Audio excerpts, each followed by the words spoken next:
Welcome to the Plague Hive. We're back again today with another Arakni video, and I'm joined by Lucas, who recently got a top 8 finish at the PTI of the Battle Hardened in Cincinnati. First up, thanks for being here and congrats on the performance on what is traditionally seen as one of the weaker heroes in the game, at least currently. So why did you actually choose to bring Arakni, and what did your list at the tournament look like, and what did your performance look like? What were your matchups like? Let's talk a little bit about that. Okay, yeah, hi, I'm Lucas. I've been playing Arakni for a while now. I think about a year. I swapped over from being a complete aggro player to playing this character, Battle Hardened Chicago last year. So, and it's been nonstop since then. I'm getting to be known as the Arakni guy in the US. So, There's probably not too many Arakni guys. No, that's why I'm the one. Fair enough. Yeah.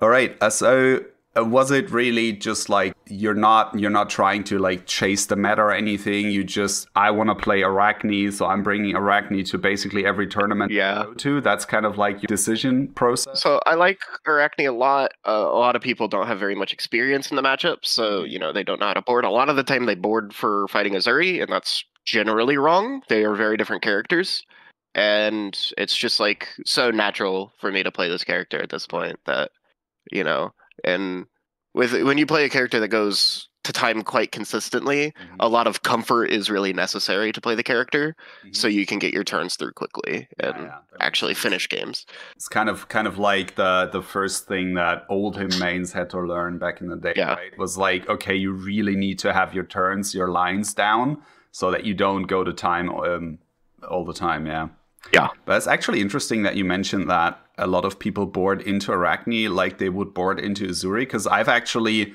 noticed sort of the opposite, where if I play Azuri, frequently people would just like run full pile into me because they expect Azuri to be a fatigue deck, and it's like, no, that's not really what she does most of the time. So it's kind of interesting that maybe this has kind of shifted right now towards the opposite. There's always those people that just present pile. It's like, hey, I'm going to put 71 cards in front of you and try and fatigue you. Generally, in my opinion, that doesn't work because their deck just falls apart. I think for the most part, you have to try and kill Arakni, which is a tall task. Staunch character, Arakni. Lots of defensive tools. All of his cards block for 3. So it's tough. And then you have like the silver equipment, right? So every silver's half a life point. You don't have a lot of block-in equipment up front, right? But the fact that you can just recur it over and over and over again, it's basically like you're fighting a Kasai with like Valiant Dynamo, in a sense, where you just get the constant recycled block equipment on that stuff. So that's pretty interesting. Yeah, very, very good for breakpoint blocking. Absolutely, yeah. All right, so why don't we just go over the list that you decided to bring to that PTI event? Okay, yeah. All right, let's start with the equipment. So Arakni, like the hero ability, let's just reiterate real quick, because we haven't done a lot of Arakni stuff on this channel, right? The integral part to their hero ability is whenever you play a card with Contract, you may look at the top card of target opponent's deck, and then you may put it on a bottom. So you sort of do like the reverse opt, basically, on the opponent's deck, or sometimes it's known as Fate Sealing, because there was a mechanic in Magic the Gathering that had that name and worked exactly the same. And so this is like just a little bit of added value to every single contract card that you play. And naturally, this ability means that you want as many contract cards in your deck as you can feasibly put in there, just to mess with your opponent's consistency as much as you can. To an extent, of course. And I don't know if I could possibly assign like a number of value points to Arakni's ability, but I do think it is very powerful and a really integral part of your gameplay, and learning the nuance to what to top and what to bottom and when and where to put your opponent's cards is very important. And that's one of the very difficult things to learn when you start playing Arakni. Absolutely. And I love that LSS has generally done this thing with both of the assassins. It's like they really reward knowing your opponent's deck and knowing the overall meta, right? Like with Arakni, you need to know what cards to put on the bottom, what cards to leave on the top, when can I banish stuff, when is it better to send it to the bottom so that their second cycle gets messed up, right? And with Uzuri, it's more like, okay, with Uzuri, it's a little bit more of a deck building thing where you need to know what you can face and then what threats you want to bring in, right? So you have what swaps to play. Exactly, yeah. So you have a bunch of like disruptive cards in your sideboard typically, and then which ones you bring in for which matchup. And that's kind of like how you need to adapt, right, with Uzuri. And with Arakni, it's more of like you play sort of similar cards, I would imagine, in most matchups, and then it's more about knowing what to do with those cards in the actual game. That's like the meta relevant thing, right? Yeah, Arakni is really rewarded by playtime, I believe. Absolutely, yeah. All right, okay, so that takes care of the hero ability, and why don't we go over the equipment real quick that you decided to bring? So I think all of the equipment I generalize in the main deck should be fairly obvious. This is just the bread and butter of assassins for the most part. I know Uzuri plays Black Tech and Crown of Providence, but like she's not a contract deck. She doesn't generate silver. If she did, I believe she would be playing Black Tech Whisperers. The card is just extremely powerful.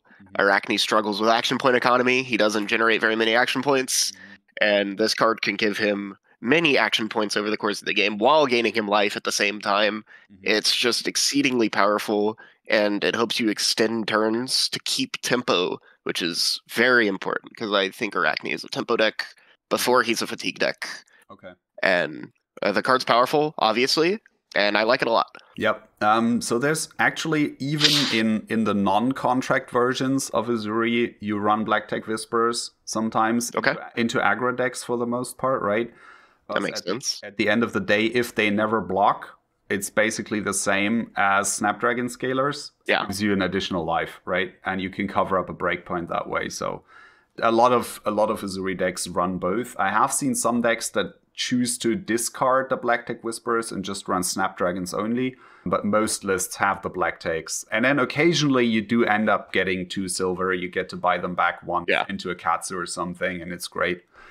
But generally, you're fine just activating them once per game, and that's already value enough to warrant the inclusion, right? But obviously, if you can generate silver reliably, the card gets a lot better. Yeah, absolutely. On to Flick Knives. Flick Knives is probably the most contentious piece of equipment in the game. For Arakni. Anyway, Shriek Razors is very powerful. A lot more powerful than it's seen on face. Flick Knives is just always a threat. It's a way to lethal your opponent. It's a way to blow them out if they don't play around it during the reaction step with defense reactions. For the most part, in a lot of the matchups right now, like against Katsu and Phi and like Azalea, it's Iron Rock Gauntlet, which, you know, is all it really needs to be in those matchups.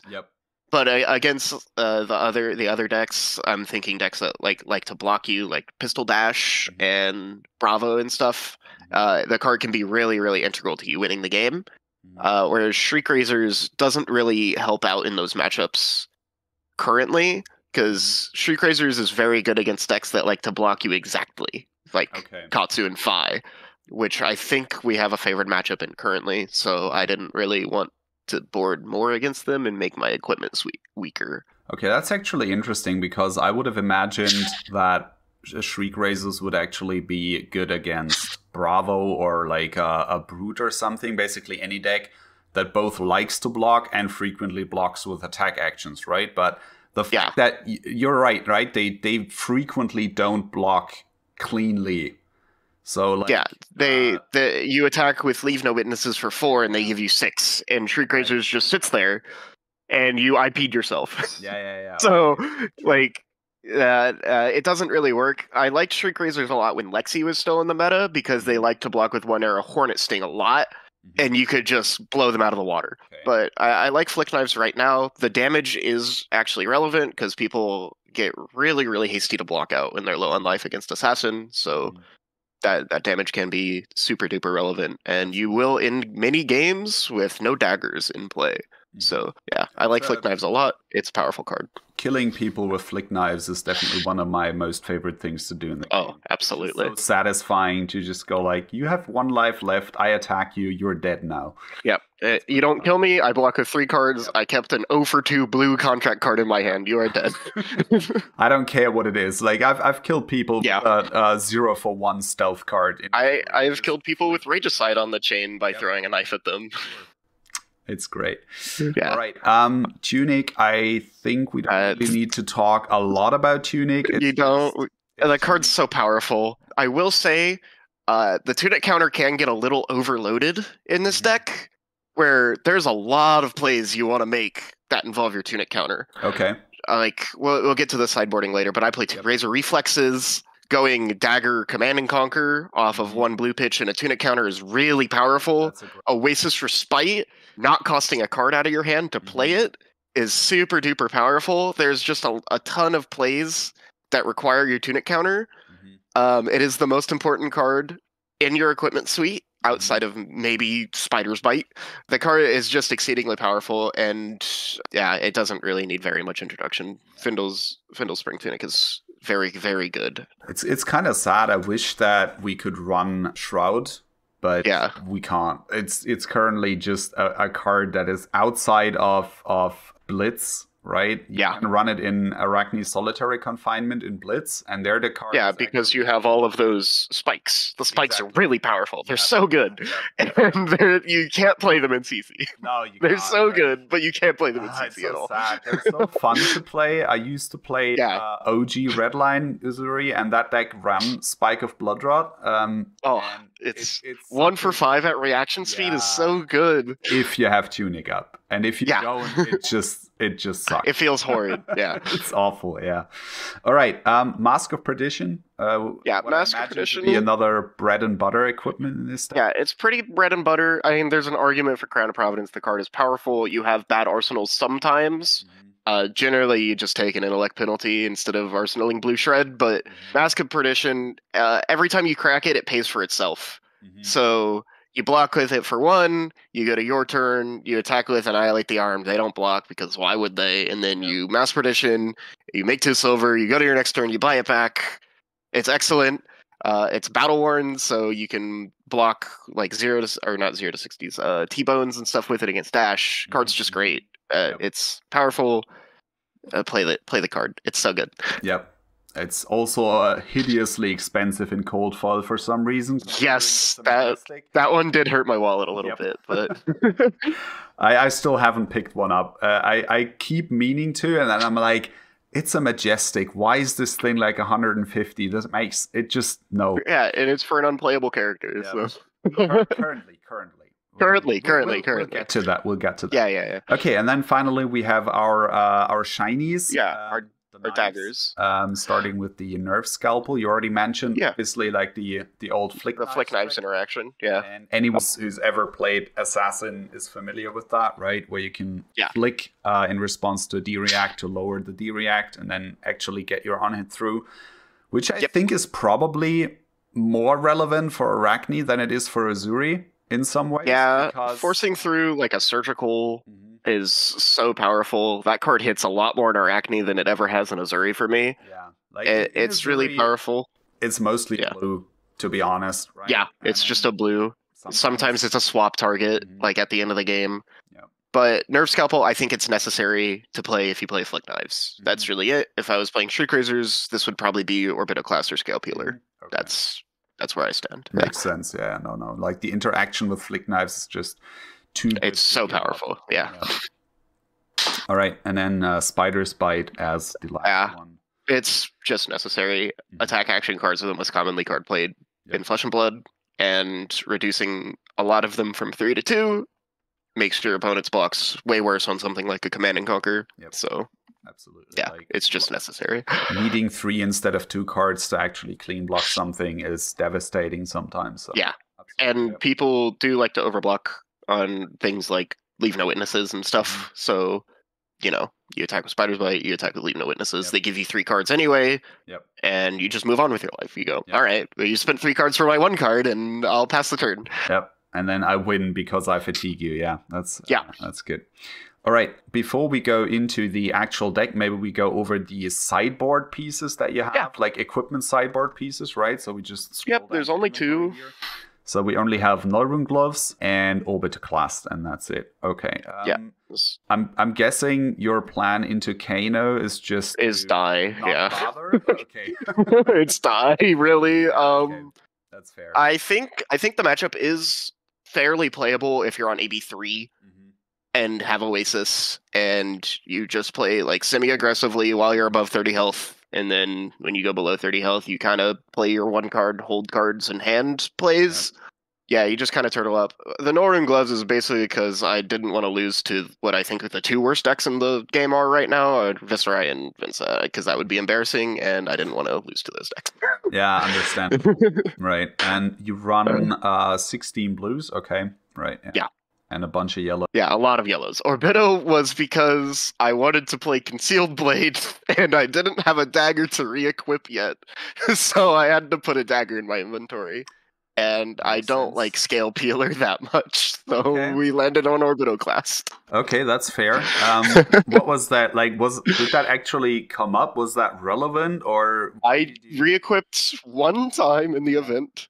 It was against a dash where I attacked with Surgical Extraction. They block. I shred and re-equip. Or I flick knives, shred, and re-equipped in the same turn. Right, okay. That was the only point of relevancy. Yeah. Otherwise, Concealed Blade mostly blocked Bolton cards, so you know it's relevant there. Fair enough. But so yeah, because the thing is, like, I actually like Scale Peeler more than Orbitoclast, at least in the current meta. I think just because there's not that many decks that run non-attack actions that actually block 3, apart from Dromai. And you already mentioned that your plan into Dromai was just like, you know, die slowly. Get early lunch, basically. Yeah. And Scale Peeler actually, again, this is from mostly like an Uzuri perspective, right? Scale Peeler is actually a relevant dagger into Fi, of all things. Yeah, I can see that. And then also, obviously, you can run it into like Levia, you can run it into Bravo, right? Like basically any deck that has a bunch of armor, you can run Scale Peeler to just make sure that they cannot just keep a 5-card hand against a relevant on-hit by just giving you a bunch of their armor. And in that regard, I think it's actually a pretty relevant card. Whereas Orbitoclast, I just don't really see you doing a lot outside of maybe like Warrior and Wizard. And none of those classes are like massively played at the moment, right? That might change, obviously. If we go to heavy hitters, there could be a big influx of warriors. Yeah, absolutely, yeah. But warrior also has a ton of armor, so again, I can see Scale Peeler actually still remain. Especially with Kasai looking like a Valiant Dynamo deck, just preventing Valiant Dynamo from gaining value throughout the game. Scale Peeler can be very good. The only issue I had with Scale Peeler, I played it in the Battle Hardened on the previous day. I just never wanted to put it in my deck over Nerf Scalpel or Spider's Bite. So fair. I figured if it was really a non-option, like a lot of the time, by the time Concealed Blade can actually hit late in the game, the armor's spent. So okay, yeah, all right. That's reasoning makes sense actually. Like if you're only looking to have a spare dagger to just re-equip it with Concealed Blade, then I can see the reasoning, because at that point probably there's no armor left. Yeah, okay. Or maybe one armor block, but so I landed on Orbido. I wasn't happy with how Scale Peeler had performed the previous day, so I just wanted to play the other dagger. Okay, makes sense. Yeah, fair enough. I mean, there's a consideration if you're using it for that kind of. Yeah, I think I should have just played a second Nerve Scalpel. Yeah, exactly. To be entirely honest, that's how I felt at the end of the day. But right. Like, again, if that is the only thing you're doing with the spare dagger, is like really re-equipping it, and you never want to run it in the first place, I think running a second copy of either Spider's Bite or Nerf Scalpel. Or Scalpel, Okay, sure. All right, so that's the equipment sideboard taken care of. And then let's go over the main deck, 59 cards here. Yeah. And we'll talk about how to sideboard all of this stuff a little bit later. But first up, let's go over the main board here. Yeah, so Already Dead is a powerful card, I believe. It's a 6-power contract, the only one of its kind, which generally is the most relevant part of the card. The on-hit doesn't matter entirely, but it just being a 6-power contract card, being able to be targeted by both Cut to the Chase and Shred, So that's really good. 6 is a lot to block against an assassin because of Spider's Bite. And I killed both the Phis I played against in the event with pitch stacked already dead cut to the chase. Nice. Okay, right. Yeah, like 9 damage that you really don't have an efficient way of blocking if you lead with a dagger. Yeah, I can see that being pretty deadly, yeah. Sometimes you get silver off of it if you see like a reaction on top or an instant like Art of War. Sometimes they have to block with their equipment and you banish their equipment. I banished a tectonic plating the other day. That was cool. Other than that, it's a powerful card. It's a popper if you plan on playing against the illusionist player that you got paired into. The card's good. Yep. I think you should play it if you have it. I know it is a little pricey right now. It is, yeah. The issue with Arakni is it's an expensive deck to lose a lot of games before you figure out what you're doing. Yeah. Yeah. It's not cheap to buy into Assassin, unfortunately. You will not get immediate payoff playing either Assassin. You need to learn a lot. So I think one thing about Already Dead is it's probably going to be a little more relevant if Sai ends up being like a relevant meta deck and she ends up being a Valiant Dynamo deck, which I think is pretty likely on both counts, actually. And then obviously if you manage to banish Valiant Dynamo with Already Dead, that's like a huge that's massive value, right? So I can see that being a little more relevant. And then where the card is also very good is against Tekla-Vossen. Yep. But at the moment, that is probably one of the worst decks in the game. Actually, is it good against Tekla-Vossen? All of his Evos are actions, so you don't make silver off of them. But you can banish them if they're defending, I suppose. Yeah. Exactly. Yeah, like you don't make silver off of it. Yeah. But if you banish the Evo, you banish the base, and you could also banish Tekla-Vossen, the Necropotent himself, if you have like doubles. Yeah. Yep. If they're stupid enough to block an Already Dead, and you have cards left in hand, then yes, you can actually. You could attack with like Annihilate the Armed, and they block with Tekla-Vossen, and then you attack with like shred that, give it go again, and then attack with Already Dead. It's Christmas. It's Wonderland. That never happens. That's Christmas land, but in theory, it could happen. In theory, it could happen. Absolutely. Yeah. So yeah, all right. Okay. Speaking of Annihilate the Armed, so you run blues and reds of that card. So I think reds in general, every Arakni deck will run 3 red Annihilate the Armed. It's very consistent in making silver, which is important. Every silver is half of a life point, which is very good. The blues, I think most Arakni decks run them as well, but the reason I like blue Annihilate the Armed over, say, the 0 for 2 contract cards is that it becomes a breakpoint when you Spider's Bite with it. Right, okay. That's my reasoning for the card, is you can pitch a blue, attack with Spider's Bite, Annihilate the Armed, and they cannot give you 1 card to stop the Annihilate the Armed. Makes sense, yeah, because it's still 3 power, and then unless they have like a D-react on it, and then if they give you a D-react on a you're happy about it, Armed, you're like, hey, excellent. This is a good exchange. Is there any consideration to run the yellows as well? Because they're still 4 power breakpoints, right? So they're always breakpoints, or is that something where you're like... The way I look at it is I don't want too many 1-for-4s in my deck. I'm already playing Eradicate, which basically the text box just says block me. And I'm fine with that happening. I'm also fine with them letting it hit. But 1-for-4s aren't super duper efficient. And it's not like efficiency is all of Arakni's game plan, but I would feel really bad Tunic countering a yellow Annihilate the Armed. Okay, makes sense. Yeah, fair enough. With like how you mentioned so many other things that you want to spend the Tunic on. I would rather spend my Tunic counter on Eradicate. Okay, makes sense. Yeah, that's fair. Okay, so maybe round out the contract suit before we start getting into some onto the generics. So we continue with we continue with Plunder the Poor, because that's probably like the other half of your like typical silver engine, I would imagine. Yeah. So Annihilate the Armed and Plunder the Poor, they both make the most consistent silver in Arakni. For the most part, when you banish cards with Plunder the Poor or Annihilate the Armed, you will be making a silver token. Silver tokens are very good.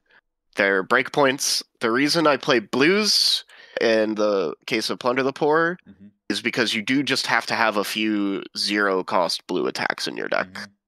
In general, it means you can block down to low cards and still threaten a card from your opponent, no matter what they do. If they block, if they don't block, the damage is relevant. It's a contract card. It can be cut to the chase.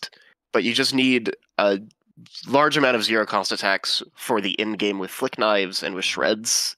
And I landed on Plunder the Poor because it makes the most amount of silver. No, that makes sense. Like, I think out of all of the 0-for-4 contracts, this is like the best one, right? Yeah. I mean, it sucks into Bravo, but other than that, you're going to be making silver every time this card hits. Yeah. That's true, yeah. Right, then we have Fleece the Frail, and this is like a little bit of an interesting choice, because I remember there was this a document that one of the Arakni guys came up with, like Etasis, I think. Yeah. Where he calculated essentially like which card gives you the most silver. Or like, which card gives you the most silver depending on the meta spread at the moment. And I think according to his calculations, I think it was Slay the Scholars that was like the best after Under the Poor, right? So why did you decide on Fleece the Frail instead of... So I do think Fleece the Frail was the wrong choice. I do think it should have been Sack the Shifty, actually, for this event. I don't think it should have been Slay the Scholars. And my reasoning is... almost every card in the current metagame, with the exception of Warmongers and Bravo cards, they all trigger all 3 contracts. All of the Azalea buffs, they all trigger Fleece the Frail, Sack the Shifty, and Slay the Scholars. But Fleece the Frail and Sack the Shifty have the advantage of actually generating silver into ninjas. Where all of the combo starters in Katsu have 2 block and go again. So they will all trigger Fleece the Frail and Sack the Shifty. They won't trigger Slay the Scholars to make it silver, obviously. And I don't know. This is just the one I landed on. It's the one I had the most rainbow foils of when I was putting the deck together for the event. I do think it should have been Sack the Shifty, strictly because of like Tear Asunder and Dead Eye from Azalea are like the 2 cards I can think of, and the Dragons from Dromai all have Go Again. Yeah. Okay. And so they block 3, so they don't trigger Fleece the Frail. But I landed on Fleece the Frail. It made a decent amount of silver. It's a 0-for-4. The card's fine. But yeah, I landed on Fleece the Frail. It was fine for the event. It makes silver off of cards like Blaze Headlong and stuff. So I think out of these 3, you're mostly playing them for the banish. And then, of course, you can kind of like make a meta call about which one is going to make you the most silver in the current meta. But you're really playing these for the banish, right? And the contract you're and just playing them to threaten cards from your opponent. And then if you get a silver off of it, it's fine. But you're happy about it. Your main silver generator is always going to be either Annihilate or Plunder, and then that's or also, like Leave No Witnesses. Witnesses, sure, into Dromai or Ninja or something, of course. And then that's also where you crack your mask on, right? Like if you have a Fleece, unless you know you're gonna hit, right? You're not gonna crack the mask on that because it's not really worth it in most. Unless they're really low on deck count. Where you're just cracking the mask to like you just take away 2 cards. You just want to get their deck empty. Sure, yeah, that's true. Okay, so that takes care of like the common and the commons and rares. So let's go over the Majestic Suit. Leave No Witnesses is like. It's Command and Conquer. My card's good. What can I say about that? I got hit a lot by Breaking Point when playing against the Fi in the last couple of armories, and I was always like, that's Command and Conquer. It's Command and Conquer for 1 cost, and an Assassin has Command and Conquer for 0 cost with 0 restrictions on when you can play it. So, why would you not run it? It's a fantastic card. One of the best targets when you're Codex of Frailtying. You can just have a 1-card Codex of Frailty threaten your arsenal hand. That almost always gives you 2 cards, and if they had no arsenal, they're left with a 1-card hand and an arsenal at the end of it and a Frailty token. Like, that card's excellent. It's a very, very strong card. I generally don't play my Codex of Frailties unless there's a Leave No Witness or a Command and Conquer in my graveyard. So... I mean, it just speaks volumes about how powerful the card is. Same. I do try to get one of those cards into graveyard ASAP when I play Uzuri, just to enable Codex of Frailty down the line, right? Okay, so we have Leave No Witnesses, then Eradicate. You already said, basically this says you need to block this. And I think this is something that everybody playing against Eradicate has to learn the hard way, because it looks kind of unfair. Yeah, the card looks so mopey. Yeah, it's just like, you look at Leave No Witnesses and Surgical Extraction, which are like immediate disruption, and both of them are really nasty, right? And then Eradicate is just like, okay, if I let this through, I lose 4 cards, like whatever. Right? And then it gets cut to the chase and you lose 7 cards. And basically this says if this hits, you lose the game, or at least it becomes a lot more likely that you will lose the game down the line. So I think anybody playing against Arakni or Contract Uzuri, basically anyone that runs Eradicate, they're going to be like, okay, if this hits the chain, I need to block that sucker at least for 3, right? So people are going to generally give you at least 1 card on this. And with Bolton being relevant now, you do actually generate a lot of silver off of it if it hits in that matchup. Yep. And you do want to be attacking the Bolton a lot, because your attack actions are very bad when they're in your hand when you're playing against Bolton. Like so that's a matchup where you need to play aggressive. Yes, absolutely. Yeah, you got to get him dead. You got to get that guy dead. He's a scary guy. All right, and then Surgical Extraction as the last of the 3. Like I think this card probably has the single most potent on-hit effect in the entire game. Like, I mean, you Thoughtseize your opponent. You just take a card. It's great. Just take a card. Most of the time, if it hits, you don't even make a silver off of the card you take from hand. You just go, I'm going to take your best card away from you. Oh, yeah. Sometimes it's the blue. Sometimes it's a CNC or something. You're like, that's out of here.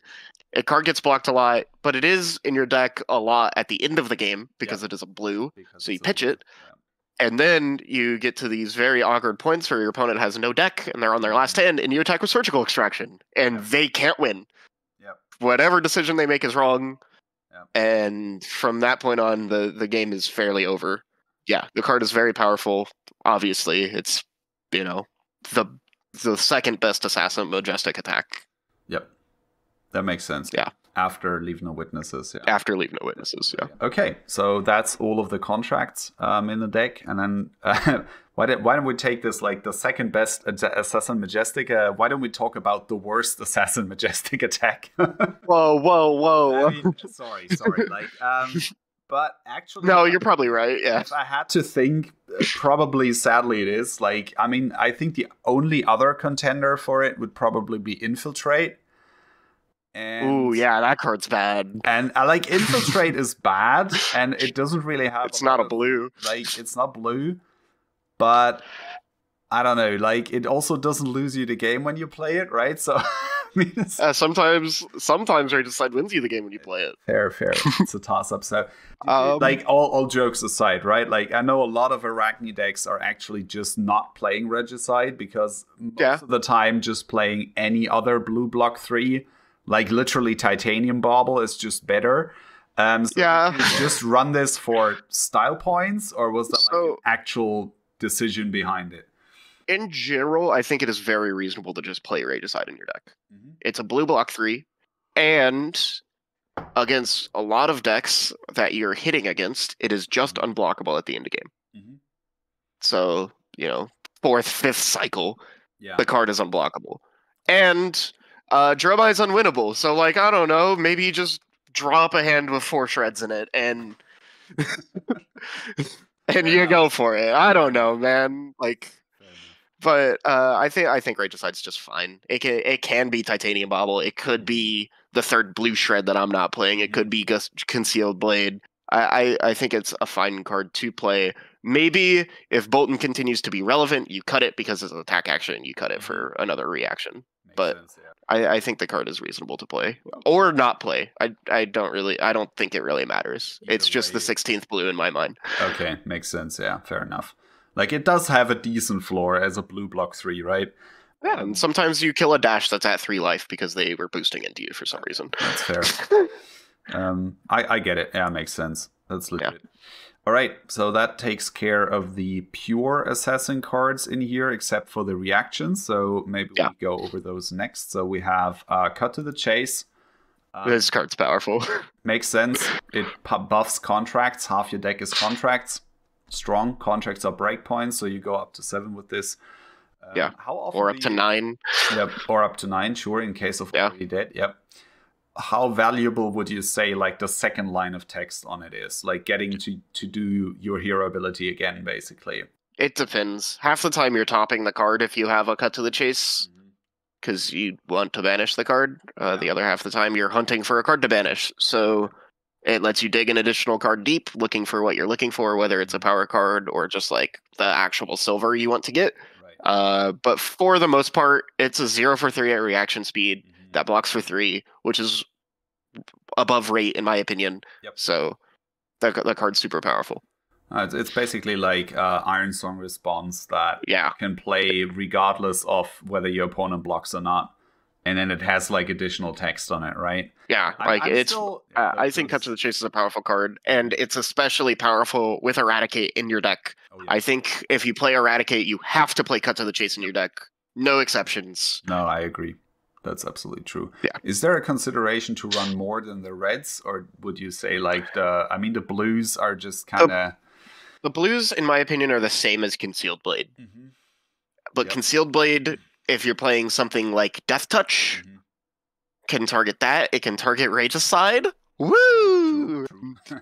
So that Concealed Blade can technically target more cards. Yeah. So I think Concealed Blade is a bit better as that like Lunging Press variant. Honestly, it's reasonable to just play Lunging Press too. Yeah. So CNC for 7 is a very strong dude, play. It's scary. Like, actually, not a lot of people are seeing that coming. Like, people will play around CNC Pummel sometimes, right? Yeah. But I don't think anybody ever plays around CNC Lunging Press when you have, like, one card left. Everybody's like, yeah, he just wants to Arsenal, right? And then you hit him with Lunging Press, and, yeah. Oh, beautiful. That's pretty cool, yeah. But it's a 2-block, so, yeah. Kind of goes counter. That's how I feel too. Triangle fatigue strategy. Speaking of assassin cards that block 2, actually, you just mentioned Death Touch, and I've seen a lot of Arakni decks run like a single copy of Death Touch. Yeah. Because it's so good with Codex of Frailty.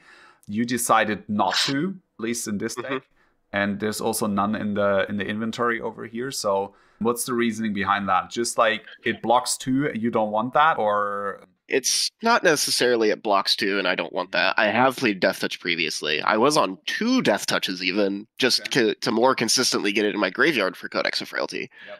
I just found the card clunky. Azuri, you can play that card from your hand. Yep. And that's good. That's really good. With Dominate half the time. With Arakni, if it's the last card in your hand, and you have an arsenal, you just you just feel like a trash can. That's fair. And for the most part, when you're Codex of Frailtying, I really don't want to target anything but Command and Conquer and Leave No Witnesses. Okay. There's very few use cases where I would rather get Death Touch. Okay. I think once Lexi left and you stopped having on-hit Frailty token, the card lost a lot of value to me, because Frailty tokens are not nearly as good as they once were. No, that's absolutely true. Like, there's actually... I was talking to another assassin player the other day where we were talking about Death Touch, and like we were both like, anytime you pick anything but Blood Rot on Death Touch, it feels like bad. Yeah, basically, it feels bad. Immediately regret it. You're just like, I should have gone for Blood Rot, right? Like sometimes you get to, inconvenience your opponent with inertia, but for the most part, they just go like, okay, full send, I don't care. Yeah, I'm going to play my 5-card hand or whatever. There's a lot of decks specifically against Azuri that just go like, yeah, I'm trying to not Arsenal stuff as much as possible anyways. And then inertia is like even less relevant. So yeah, absolutely. With Lexi gone, I can see that making sense to not run Death Touch anymore, just because you don't need the frailties. Yeah. Okay, that's fair. All right, and then we got 1 Concealed Blade. We already talked about this a little bit. It's just I was just feeling silly that day. Just wanted to run Concealed Blade and an extra dagger. That's fair. And then we've got 5 copies of Shred, 2 blue and 3 yellow. Yeah, Yellow Shred is a very good card. The card is, above rate for a yellow. Yep. Attack reaction. It's just very good. It blocks Bolton cards, and Bolton was very prevalent at Cincinnati. Okay. It had 3 top 8 appearances on the weekend. Okay. Yeah, Bolton is a good deck, and he's scary. Blue Shred, I'm a hater of. I hate this card. It is still above rate. It's a good blue. but it is like unarsenalable unless your opponent is very low on life. Yep. And that's just the card I cut for the Concealed Blade. Okay. I was playing 6 Shred. I played 5 Shred for the Concealed Blade. That's fair. Yeah. The blue Shred is what I will be cutting from my build of the deck for Coercive Tendency once Heavy comes out. Makes sense. I can see that specifically for Arakni, right? Because if somebody gives you 2 cards on something like a Leave No Witnesses, blue Shred... the card is dead. It doesn't do anything. That makes sense. Like, I'm a little bit higher on it for Uzuri, just because blue Shred still gets around the very common play of block 3 and then D-react. And then blue Shred lowers that to 5, so you still hit with most of your stuff. Plus, obviously, in Uzuri, you can shred attacks that aren't assassin attacks if you swap them in, right? Yeah. You can shred CMC. Which is ridiculous. It's so powerful. In Arakni, half the time, shred is just targeting a dagger, like a card that's blocking dagger, to push through the on-hit when they're on low health. Other than that, shred does just strike fear into the opponents, too. The card is powerful. It makes them be very careful with their temper blocks. Absolutely, So I do think it's necessary to still play the card. I'm just a blue Shred hater, and I get it. that's just my opinion. I've almost lost games entirely because I arsenaled blue Shred off a Ponder token, and then I drew up a second Codex of Frailty, and you just like sit there shuffling your cards, and then they don't block on the next turn, so you can't get the Shred out of your arsenal. And arsenaling Shred is something that is that's one of the most important skills I think you need to learn as an assassin player, is know when to arsenal Shred. It's generally if they're above 10 health, don't arsenal the card. Don't arsenal it. In general. Just take the IP. Sometimes it happens. You just have to do it. Move on. Don't arsenal Shred. It's not worth it in general most of the time. All right, and then we can start going over the generics, because actually we missed one single assassin card over here. There's a Plague Hive in my deck. Plague Hive, I love the name. Weirdly enough. It's a cool name. It is cool. It has cool art. It's a cool card. I love it. I wish it was better to run. I wish it was blue. Oh yeah. If that card was blue, that would be an auto include, I think. That would make it a lot better, definitely. Plague Hive is good, in my opinion. You can run it, you cannot run it. It always has a positive effect when you pitch it. The issue with it in this deck is it doesn't block. And that's bad. Not blocking with your cards is bad. I love blocking. This card doesn't block. Except sometimes it kind of blocks with a Frailty token, I guess. If you get lucky, into the right deck, it pays for Dagger, it pays for Command and Conquer. It's a fine card. When you get into the ultra late game and you draw it in every hand, it's pretty cool then. Absolutely. Like every gem, basically, right? Those card, if you get to those really, really low deck counts where you can just continuously cycle it, is there a consideration to exchange this for Heart of Fyendal? Something where you're like, I feel this does more for my plan, or would you... I've played Heart of Fyendal before, and I played it at Calling Dallas, and in the entire event of Calling Dallas, I gained a singular life off of Heart of Fyendal. Okay. In fact, I had a turn against a Lexi where I blocked with Fyendal's Fighting Spirit, didn't gain any life, and then pitched Heart of Fyendal to Oasis Respite and did not gain any life in the turn cycle. And I felt like a trash can. Understandable. For the most part, I think the card could be playable now, but I don't know. Even just having the gem in the deck is debatable to begin with. Like, this could be another card that blocks 3. It could just be another card that blocks for 3. Yeah. It's sad. I want to like Plague Hive, but every time I think about putting it in a deck, I'm like, what are you going to do with this? It could have... it could have just been like a third copy of Smashing Good Time in my inventory. But I really wanted to roll dice. So, and I had those tokens in my deck box. The inertia in the Blood Rot box, and my deck was incapable of making them before. So, I wanted to make those tokens, and I wanted to roll some dice in that event because I was having fun. And I had a bit of fun. I didn't play it in like half the matchups that day. I don't play it into aggro decks, so against like Fine Katsu, That you makes just sense. Like take the card out of your deck you entirely. don't want to run non-blocks there, yeah. Yeah. Makes perfect sense. Okay, fair enough. But, sometimes you just go for, hey, I feel like, playing. I want to play the card. Yeah. It's one card out of like 80, right? Sometimes it's fine to do that. Okay, and for the generic. So we have Command and Conquer. I think this is another card that you don't need to talk a whole lot about just because... Oh, this card's good. It's been good ever since it came out. Yeah. And it's run in like nearly every deck just because it's so powerful and so strong in doing what it does. And it comes at basically 0 cost of opportunity because it still blocks 3. It's just a good card. Like you mentioned, get one into graveyard ASAP so you can start recycling it with Codex of Frailty. Because like Spider's Bite, Codex of Frailty, Command... It's basically pummel. Yeah, it's so good. One of the strongest plays you can make, I think, Yeah, no, Command and Conquer is good. Obviously, if they don't have an arsenal and you Codex Command and Conquer, that's so much better. But yeah, the card's powerful. You should play it. It is warranting its $100 price tag. It's a good card. There's not very much to say. And one of the upsides, I think, of buying into Assassin is a lot of the really pricey things are generic cards. Yeah. Right? So, like, you have Tunic, you have Command and Conquer, you have Enlightened Strike, right? Like, you have all of these expensive generic pieces that are, like, they're gonna hurt your wallet, like, don't get me wrong, but at least you then have them and then you can play them in other decks. Like I said, yeah, it's the same with, like, Codex of Frailty. Command and Conquer is played in, like, I think some, like, 80 to 90% of decks at the moment.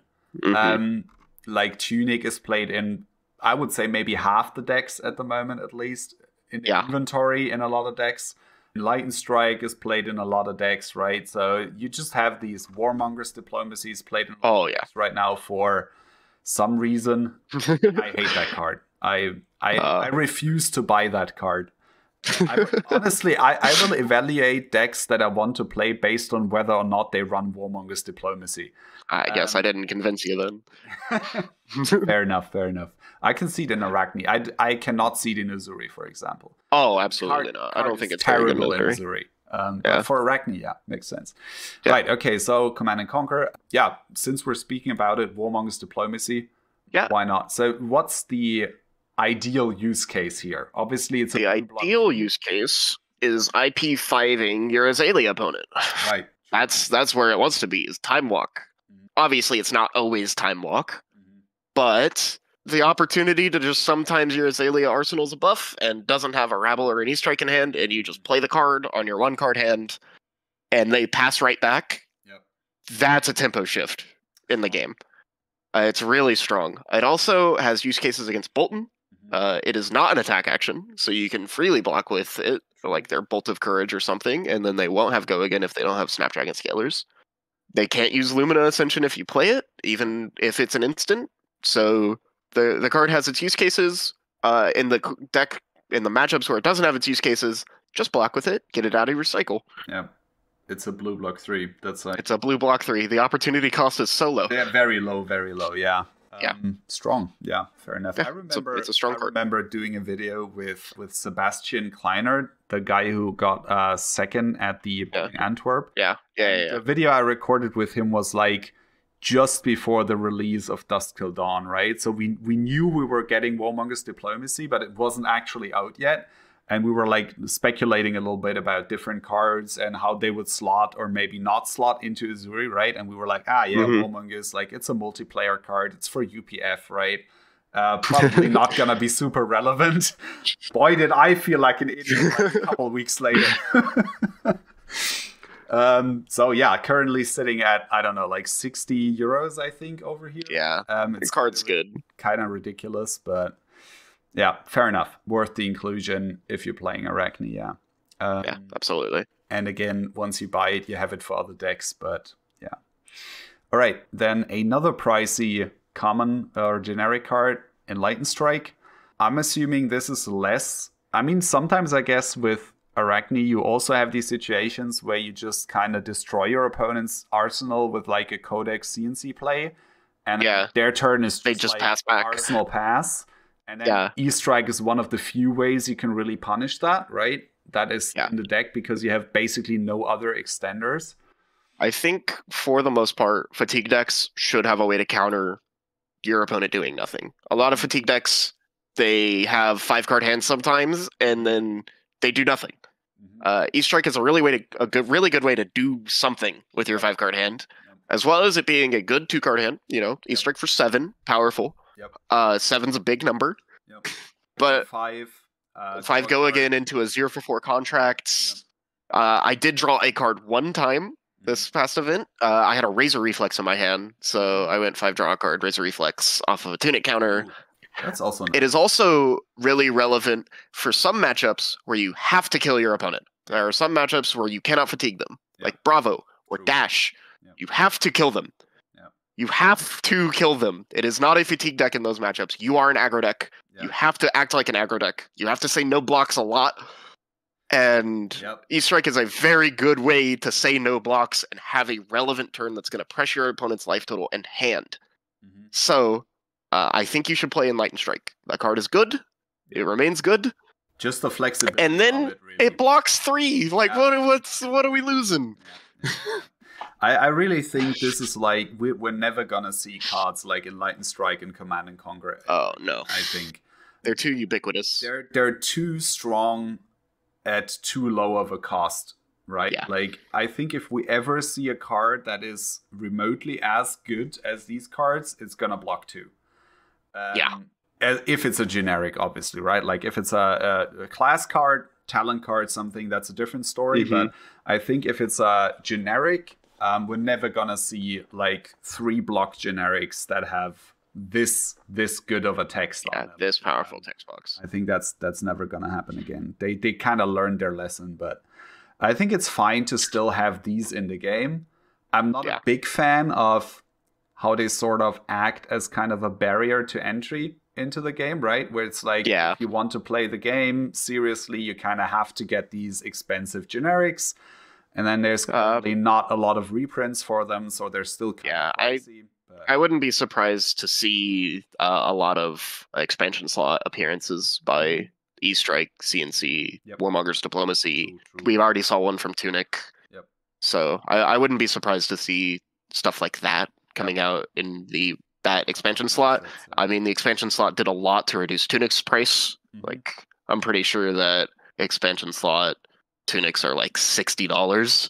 Something like that, Which is pretty solid, Which is crazy. So, You remember that, like, before that, you had to buy, like, even your history. Your white border. Yeah, your white border tunics for $200. Like $200. It was ridiculous, right? Yeah. And so I'm absolutely a fan. Like, reprint stuff, it doesn't matter. Anybody does, like, but it's not going to hold any value. Like, get foils if you want your cards to hold value, basically. Like, don't get mad that the reprint, like that somebody that's getting into the game right now has to pay less to do so than you had to do like a year ago. That's I absolutely think to get mad about. Like, I absolutely think it is only positive for the game for these reprints to happen, because Flesh and Blood is a lot of fun and more people should play it. Yep, absolutely, yes. And the lower the barrier of entry to the game is, the easier it's gonna be to get people on board. That's as easy as it is, right? If a deck costs $500, a lot less people are gonna want to try the game out than if a deck costs $200. That's just simple. Exactly. That's how it is. Yeah. Okay, so we got E-Strike, CNC, Warmonger's Diplomacy, a couple $100, just for a couple of generics. Then we got Fate Foreseen and Sink Below. So you have your staple. Your staple above rate defense reactions. These cards are powerful. They're so good at blocking breakpoints. They're good at covering up some of your bad matchups, like Bravo dominating attack, Azalea dominating an attack. They're not attack actions for the Bolton matchup. There is not really a single deck in the game except for Kano that they're not good against. Yep, true. Again, incidentally, another card that I think we're not going to see a whole lot of in the future. Oh, yeah. I think we're going to see a lot more block cards that are blocking for 4. That's I think where they are trying to go with that, and then we're gonna see the occasional D-React as like a class-specific card, but I think the time of generic defense reactions is kind of over. At least ones that are like this good and this Yeah. like non-specific, right? Obviously. Yeah, it's like you have an 0 for 4 in the reaction step, and you get to opt one. Like that's strong. Very strong. Yeah. Or you get to fix your hand with Sink Below. Like that's powerful. So you should play the cards. You should also pick up extra play sets of each of them, so you don't have to move them around. Oh yeah, definitely agree. Do that.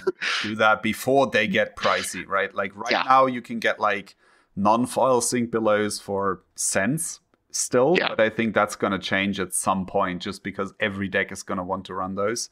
And I don't think we're going to see reprints of these specific cards in a set ever because they mess up limited in such a big way. Yeah. I don't think that's going to happen ever. So, yeah. And foil Sink Belows are absurd, actually. Like, if you want to get a foil Sink Below, it's common and they're like $10 or something. It's pretty absurd. Anyways, Sigil of Solace. Again, a good way of actually utilizing larger hands. Yes. Although it's a defensive way of utilizing larger hands, but it's great. Also one of the best cards to have in Arsenal, in my opinion. Oh, yeah. So when you get Command and Conquered and you just flip over Sigil of Solace, it's such a good feeling. Yep. I do some weird things with Sigil of Solace. I like to pitch it a lot. I like to bottom it with E-Strike. So it's in my second cycle. All right. Because you do a lot of messing with your opponent's second cycle. That they will have subpar hands that they didn't plan around. And it's a way to utilize your 5-card hands when they draw one of their bum hands that you messed with. Okay, that makes sense. Versus like having to try to keep it in the first cycle where your opponent generally has gas and then it's kind of hard to actually keep it, or you need to take damage to actually play it and then it's not really worth it because you could have just blocked 3 with a different card. Yeah, and gotten like the same net value. Right. Okay, that makes sense actually. Yeah. And it's also like crushing for an aggro player to have you low life and then you double Sigil of Solace in the third cycle. Oh, it's so much fun. Like going back up to 10 when they were like, I'm this close to killing you, and then they're on like their last 2 or 3 hands of their deck. Okay, that makes sense. Yeah. I like Sigil of Solace. So that's understandable. Okay, and then the last card in the deck here in the main board is Codex of Frailty, which is probably also one of the most, I would say, complex cards in the deck in how many different things you can do with it. Yeah, so this card is really good. I don't think that really needs to be said. Sometimes this card is like a 0 for 9. Yeah. And that's ridiculous. You can set up some really, really interesting plays with Codex of Frailty. I like to pitch it a lot. I think you should be pitching this card about half the time, only playing 1 in your first cycle in general. At least when you're playing Arakni. I don't quite know how it works in Azuri. But having this card in the mid or later game is so powerful. You're going to be blocking a lot in second cycle because you're fighting your opponent's stack. And then when you block 9 and then Codex of Frailty leave no witnesses and they have to discard a card and then block 2 cards, you have tempo again, you have a ponder, so you draw up to a 5-card hand. The card's ridiculous. Yeah, I don't know. It pays for dagger. Like, it's great. It's relatively easy to pitch because it's still yellow. Yeah, like I agree that in Azuri it's generally also better to see it like in the mid to late game. Yeah, but because in Uzuri you rarely actively play for a second cycle, like it happens in some matchups against Brava or something, you have to pitch stack a bit, you have to play for second cycle, but a lot of games as Uzuri you try to finish in the first cycle, right? Because your deck doesn't necessarily get better in the second cycle just because you run out of threats eventually. Like second cycle, typically, that makes sense. Your deck looks like a bunch of isolates, a bunch of shreds, and then maybe like 1 or 2 surgical extractions, and that's generally like just from normally pitching, that's what your deck ends up looking. And a handful of stealth cards and shreds does not get you there. Yeah, it doesn't get you there. So you have to consciously pitch stack like threats back into your deck, and then Codex of Frailty is actually one of the best cards you can have in that situation. So absolutely pitching that makes sense as Azuri as well. But just due to the fact that you normally don't really try to play for second cycle actively, you kind of hope that your codexes just end up in like the bottom half of your deck. And that's when you're happy. And then if you draw one in your opening hand, you're just like, fuck. You just feel bad. It just doesn't feel good, right? Like you really want to have Leave No Witnesses, Death Touch, and CNC in your graveyard before you see your first Codex of Frailty, basically. And then sometimes that just doesn't end up happening, right? But I've also played Codex of Frailty to get like just a Ravenous Rabble or like a stealth card just so I could like stealth swap my CNC or something. It happens. Yeah, I mean, I've certainly gotten Plunder the Poor off of Codex of Frailty before. I mean, it doesn't feel great to do, but sometimes it's necessary, and like you still gain a lot of value from Codex of Frailty in your opponent. So it's still good. Also, one of the things with Codex of Frailty is you have to recognize that sometimes you have to just eat the discard. Yeah, you do. It never feels great when you have to do it, but there are hands where you're like, I can't get all these cards out of my hand. It doesn't work. I have to discard here. And that's usually like, these are the situations where I would grab an extender like a Rabble or Light and Strike, where like I have a 4-card hand with a Codex here. I can discard, send the E-Strike, do something else with the rest of my hand. Sometimes it happens. Never feels good, but you know, you have to eat it. Yeah. Okay, so that's the 59. And then let's go over the inventory here. So we already went over the equipment sideboard choices here. So let's go over some of the rest of the stuff. Erase Phase. That's an interesting one. Yeah. Did you expect a lot of Mechanologist, or what's the idea? So I did expect a lot of mech. There was a lot of mech. Okay. I played against 2 mechs in the PTI event. Yep. It's also fantastic against Fi. This card's just great into Fi. It turns off Draconic for a turn, meaning he probably can't Emberblade you. He probably can't buy back his Phoenix Flame. So it's like a 2 for 10 in those situations. Because, like, Fies don't like to block. So he took 6, and then he couldn't 3 you, and he couldn't 1 you. It was actually TCG Talk that told me about this tech. It's kind of like how Azuris are playing cut down to size for the Ira decks that don't like to block. It's also just great against mech. Like, it's so good against mech. Dio can't do anything for the turn. And, like, I think for the most part, Dash, i.e. Inventor Extraordinaire, she does have to boost a little bit into Arakni. Not a ton, but she has to find her pistol items. So she has to play this, like, mid-range game. And that just, like, says, hey, you can't boost into me for a turn to try and take tempo. It also turns off Spark. So, because it has to be a Mechanologist. Like, it even turns off the pistol. Yeah. Or at least the go again, right? Because that it's Mechanologist pistol. So it works into everything except like Tekla Vossen, basically, as far as Mechanologist is concerned. Yeah.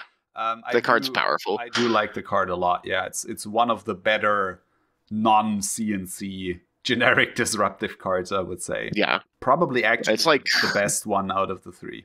There's also Amnesia. Amnesia was a big consideration. It's so ridiculous in Katsu, but I feel like you don't really have to play Flesh and Blood against Katsu as Arakni to win the game. You kind of just like sit there and watch him fatigue himself. So I didn't really need much for the Katsu matchup. It's not a matchup you need a lot of help with. No. It is nice that it blocks 3, right? Compared to like Erase Phase or Humble.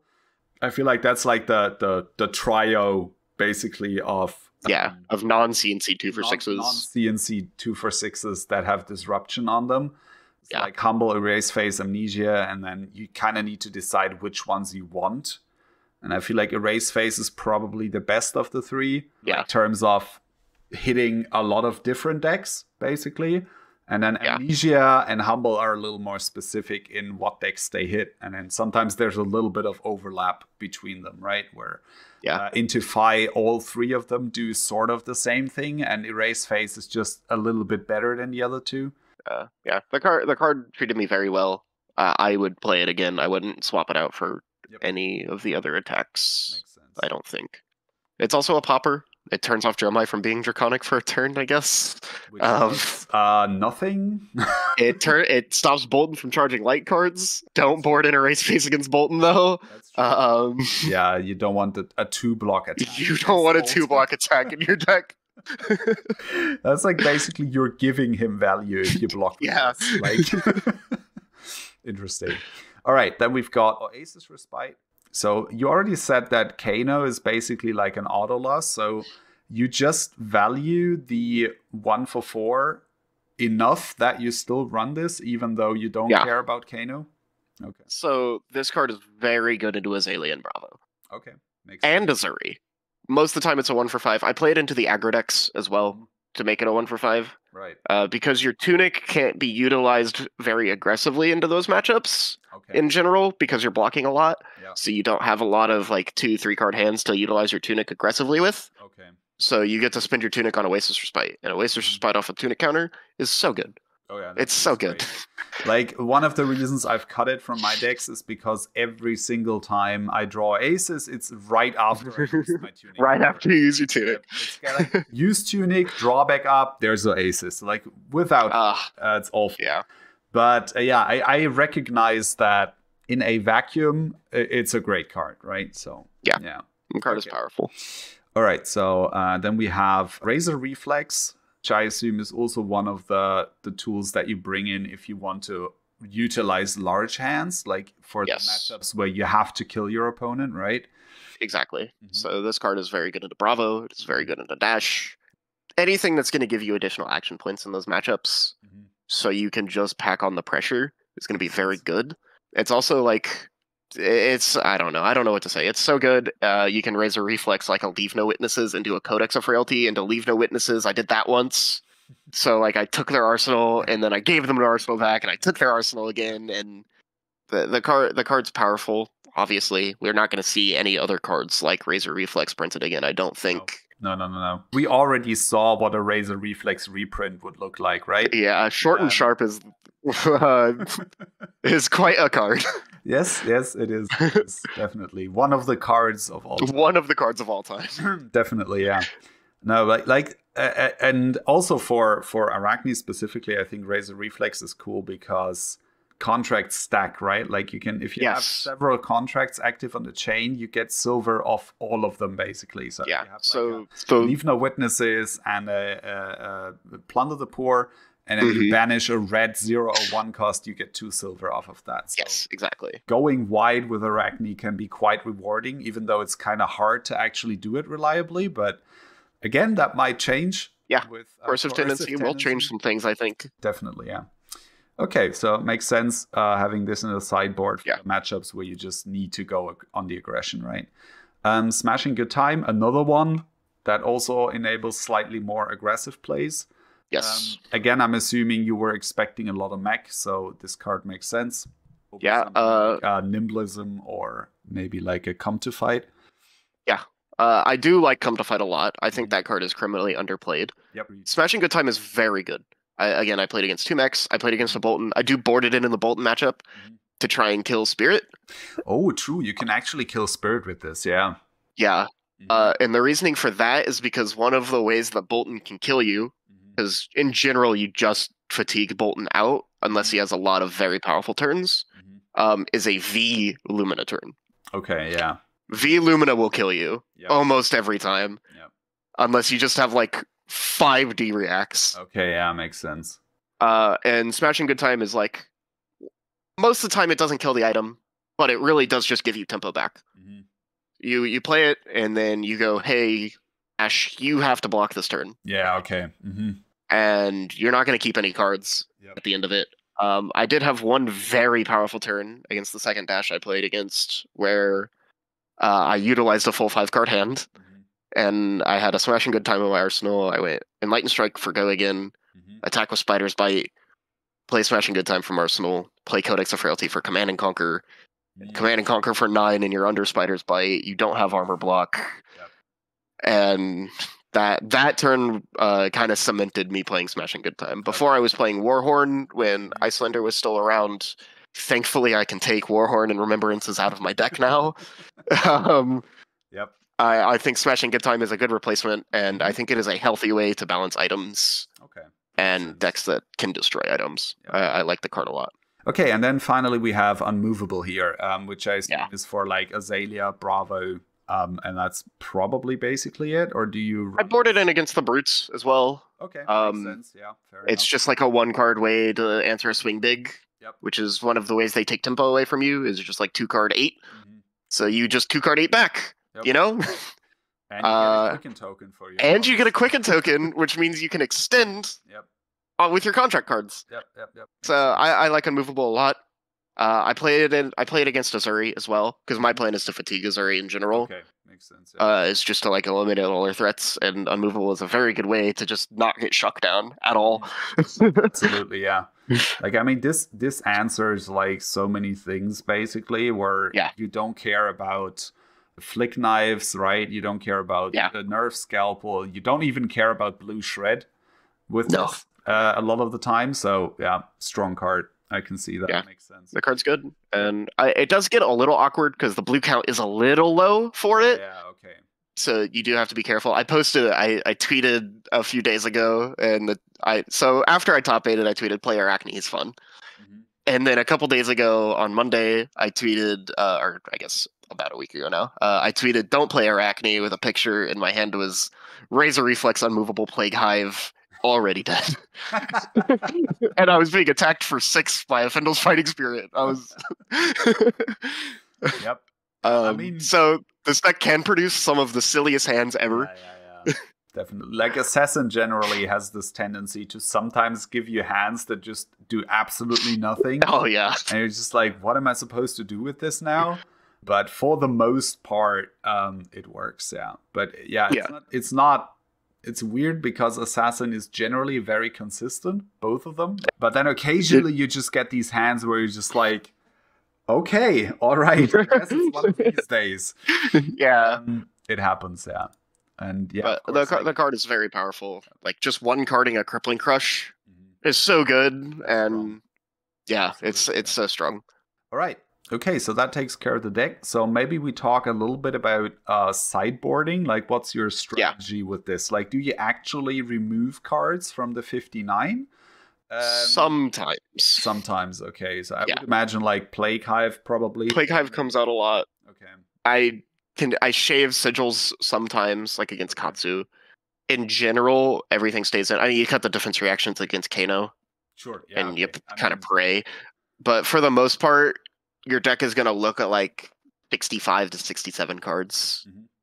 You generally don't play a clean 60 into anybody. You don't fat deck against anybody except for Decimator, and you have to have outside knowledge to know that your Bolden or Dory opponent is playing Decimator. So but other than that, going blind into Warrior, you wouldn't fat deck. No. You would go like, I would assume they play like the optimal build and then sideboard for that. Okay. You can play some additional cards against Orinthia because she's staunch for sure, but it would just be like, I would honestly put both Razor Reflex and Immovable in my deck in those matchups, and Oasis Respite, and that would probably be it, and then I would just play.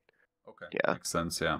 Yeah, you can't kind of go, like, you lean both ways, right? Like, you have defensive cards in case they go, like, aggro Dawnblade and just try to get some counters, and then you have the Razor Reflexes in case they just go very defensive and they turtle a bit, which, like, even Dawnblade Dory can do, right? Like, because... It's all of her cards block for 3. Everything blocks 3, exactly. So you're always at risk of getting fatigued against the warrior if you don't know what you're doing. So it doesn't matter what weapon they run. That's always something that you need to kind of have in the back of your head, that they can fatigue if they really need to. So always keep that in mind. But okay, that makes sense. So you just run like slightly over 60 and then just, look what works against the opponent that you're up against. So against like the pure aggro decks, I cut the Plague Hive. So Fi, Katsu, Dio. Those decks I don't play Plague Hive into, and I just put in the Oasises. Against other decks like Ash, I'll play a Raise Face, Razor Reflex, Smashing Good Time. I'll keep in the Plague Hive because Frailty Token and Blood Rot Pox are very relevant in that matchup. Against decks like Bravo, I'll play the Oasis Respite, the Razor Reflex, and the Unmovables. And Bravo... It's a weird matchup because it's so dependent on what the Bravo player's plan is. Because he can both try and kill you and try and fatigue you. And you have to like kind of map out what they're doing throughout the game. I do think that matchup's a lot closer than a lot of Araknis give it credit for, as long as you just like kind of don't think and play your 5-card hands and try and kill him. Like obviously you don't just tank Crippling Crushes, but try and block smart and gain as much value out of your cards as possible in those matchups. Pistol Dash is a very interesting one because before I was really, really doomer about the matchup. I was so scared of Pistol Dash. obviously, by some of my deck choices or card choices in the deck. And then I caught 2 pistol dashes in a row in the last 3 rounds, and I was really frightened. And then the first one, we had a really long and arduous game where about halfway through the game, my opponent, who was also my buddy, who I drove there with, realized that I just wasn't blocking and was just trying to play the strongest 5-card into him as possible every single turn. And that game ended up being really close, and he died to flick knives. And then the next round, I played against another pistol dash, and I won like 18-0 or something. Okay. Just like playing 5-card hands and trying to kill him, putting him on the back foot, triggering, smashing good time, and you know, you just got to get some matchups dead. You can't try and wait around for them to kill you. You gotta take the initiative and kill them. Yeah, absolutely. Like, yeah, for the late game, like any deck that scales into the late game, basically, right? So like pistol dash, obviously, illusionists, right?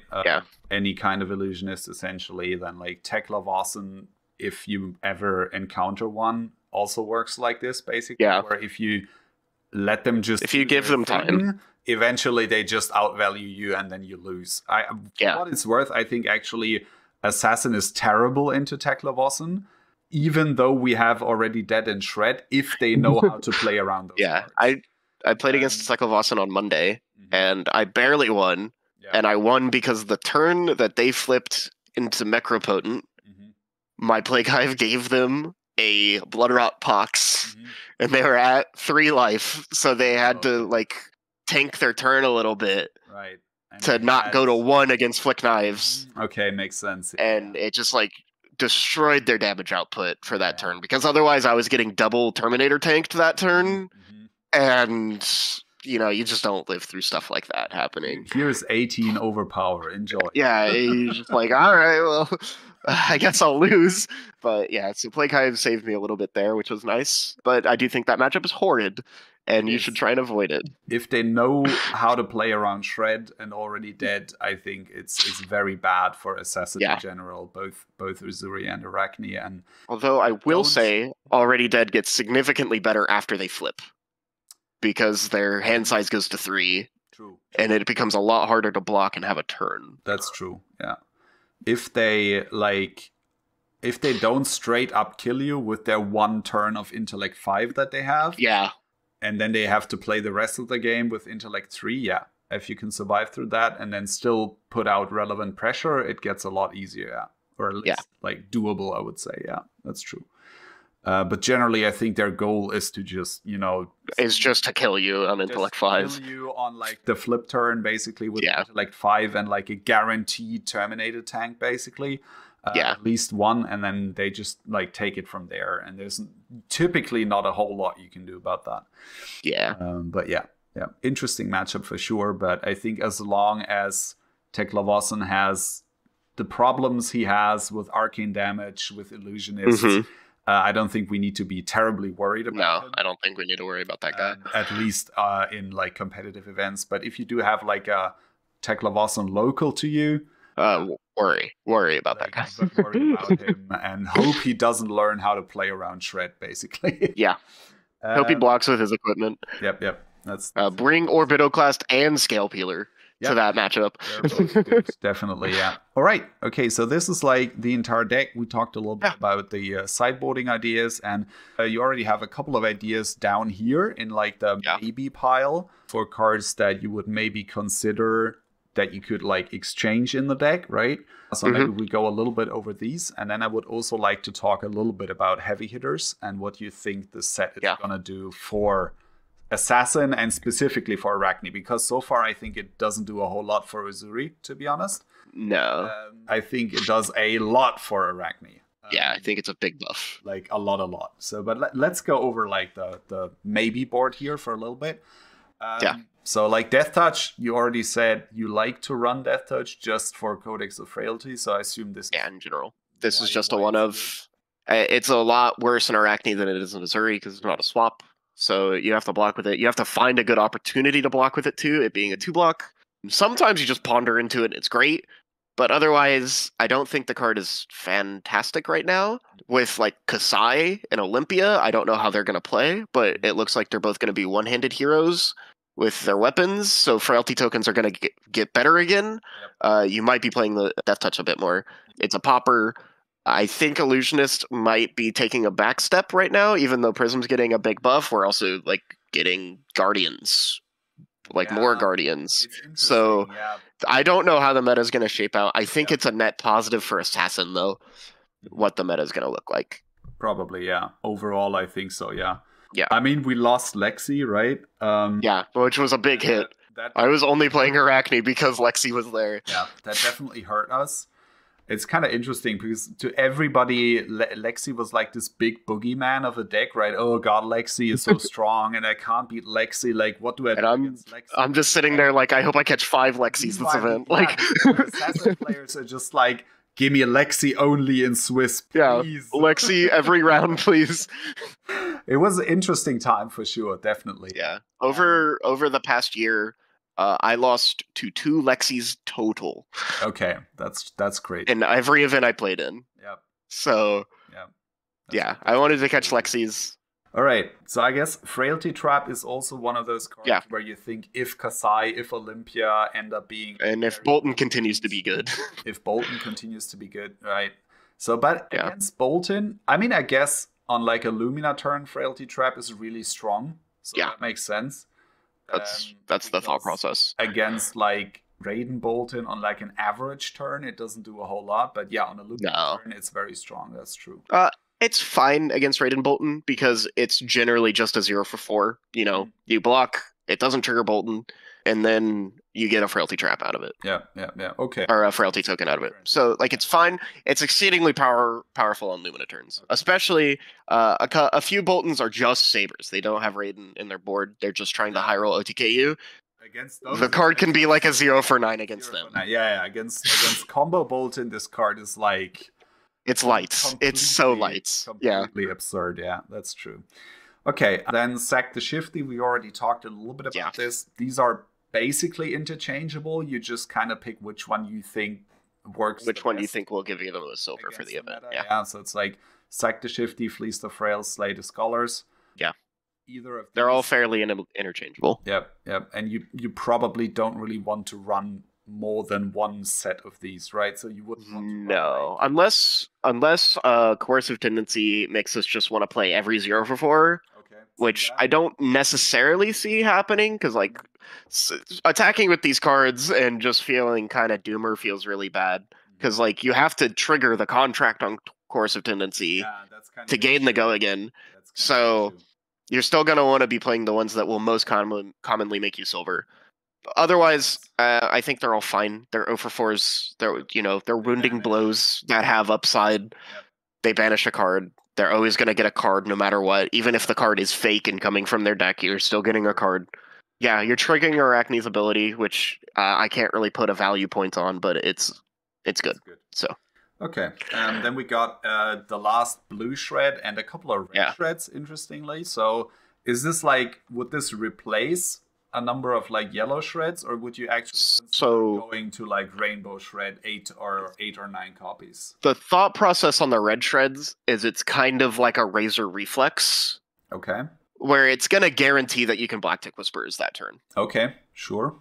And I mean, red shred is so crazy when you shred a Sink Below. It is. It's one of the best feelings in Flesh and Blood to just red shred a Sink Below. Yep. So it's like both that and Spreading Plagues are kind of like, if you don't like Razor Reflex, here's 3 block Razor Reflexes. Okay. In my opinion, here's a way to use your higher hand count or your hard card count hands in a very positive way against decks that like to block you. Okay.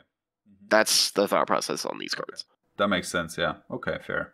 That thought process makes total sense to me. And yeah, Spreading Plague, I think in general is a card that is like slightly underrated. Yeah. It's a little bit hard to utilize, but if you do manage to utilize it well, it can be absolutely backbreaking for the opponent. Yeah. Sometimes you just give them like 3 Blood Rot boxes and they can't pay for them because they just blocked with all those cards. Yep. So like when your one cost attack reaction is a 1 for 6 at reaction speed, that's crazy. It's kind of insane, yeah. Also, again, if Kasai ends up being relevant, this is another card that's very good to run because they're gonna want to use Valiant Dynamo every turn. Every single turn. So you just you can have this, and you know you're gonna get a guaranteed 2 value out of it. Probably even 4 because it's still Kasai is still a deck that likes to block a little bit, just to get those reds and yellows into the graveyard for her ability. Yeah. And just because it's a warrior, so all of her cards block 3, she's going to want to block to some extent. And then you can definitely get a lot of value out of Spreading Plague. Also, it's the only assassin attack reaction that has 0 restrictions on it. So it just can safely park this in Arsenal, even though you sometimes have to play it out for 0 value. At least you can always get it out of Arsenal if you really need to. So exactly. Yeah, the card's powerful. It's almost always going to gain you value. It's also yellow, which is good. Yellows are good in Assassin because they pay for daggers. Yeah, the card's great. I don't have too much practice playing it, but it is especially good against warriors in my practice playing it because they like to armor block and card block and Guardian. Yeah, it's very good against Bravo. Yep. Just a solid card, right? Yeah. Scale Peeler, I think we already talked a little bit about this when we went over Orbital Class. It's just like, which extra dagger do you think is going to be the most relevant? And do you want to actually run that dagger up front? Or is it really just as a concealed blade target for the late game? So I think Scale Peeler only gets better with heavy hitters coming out. Yeah, absolutely. Like, there's no way Brute isn't going to get some insane equipment. Exactly. Because, like, for some reason, Brute balances the overall mediocrity of their general cards with, like, having completely absurd equipment choices. Yeah.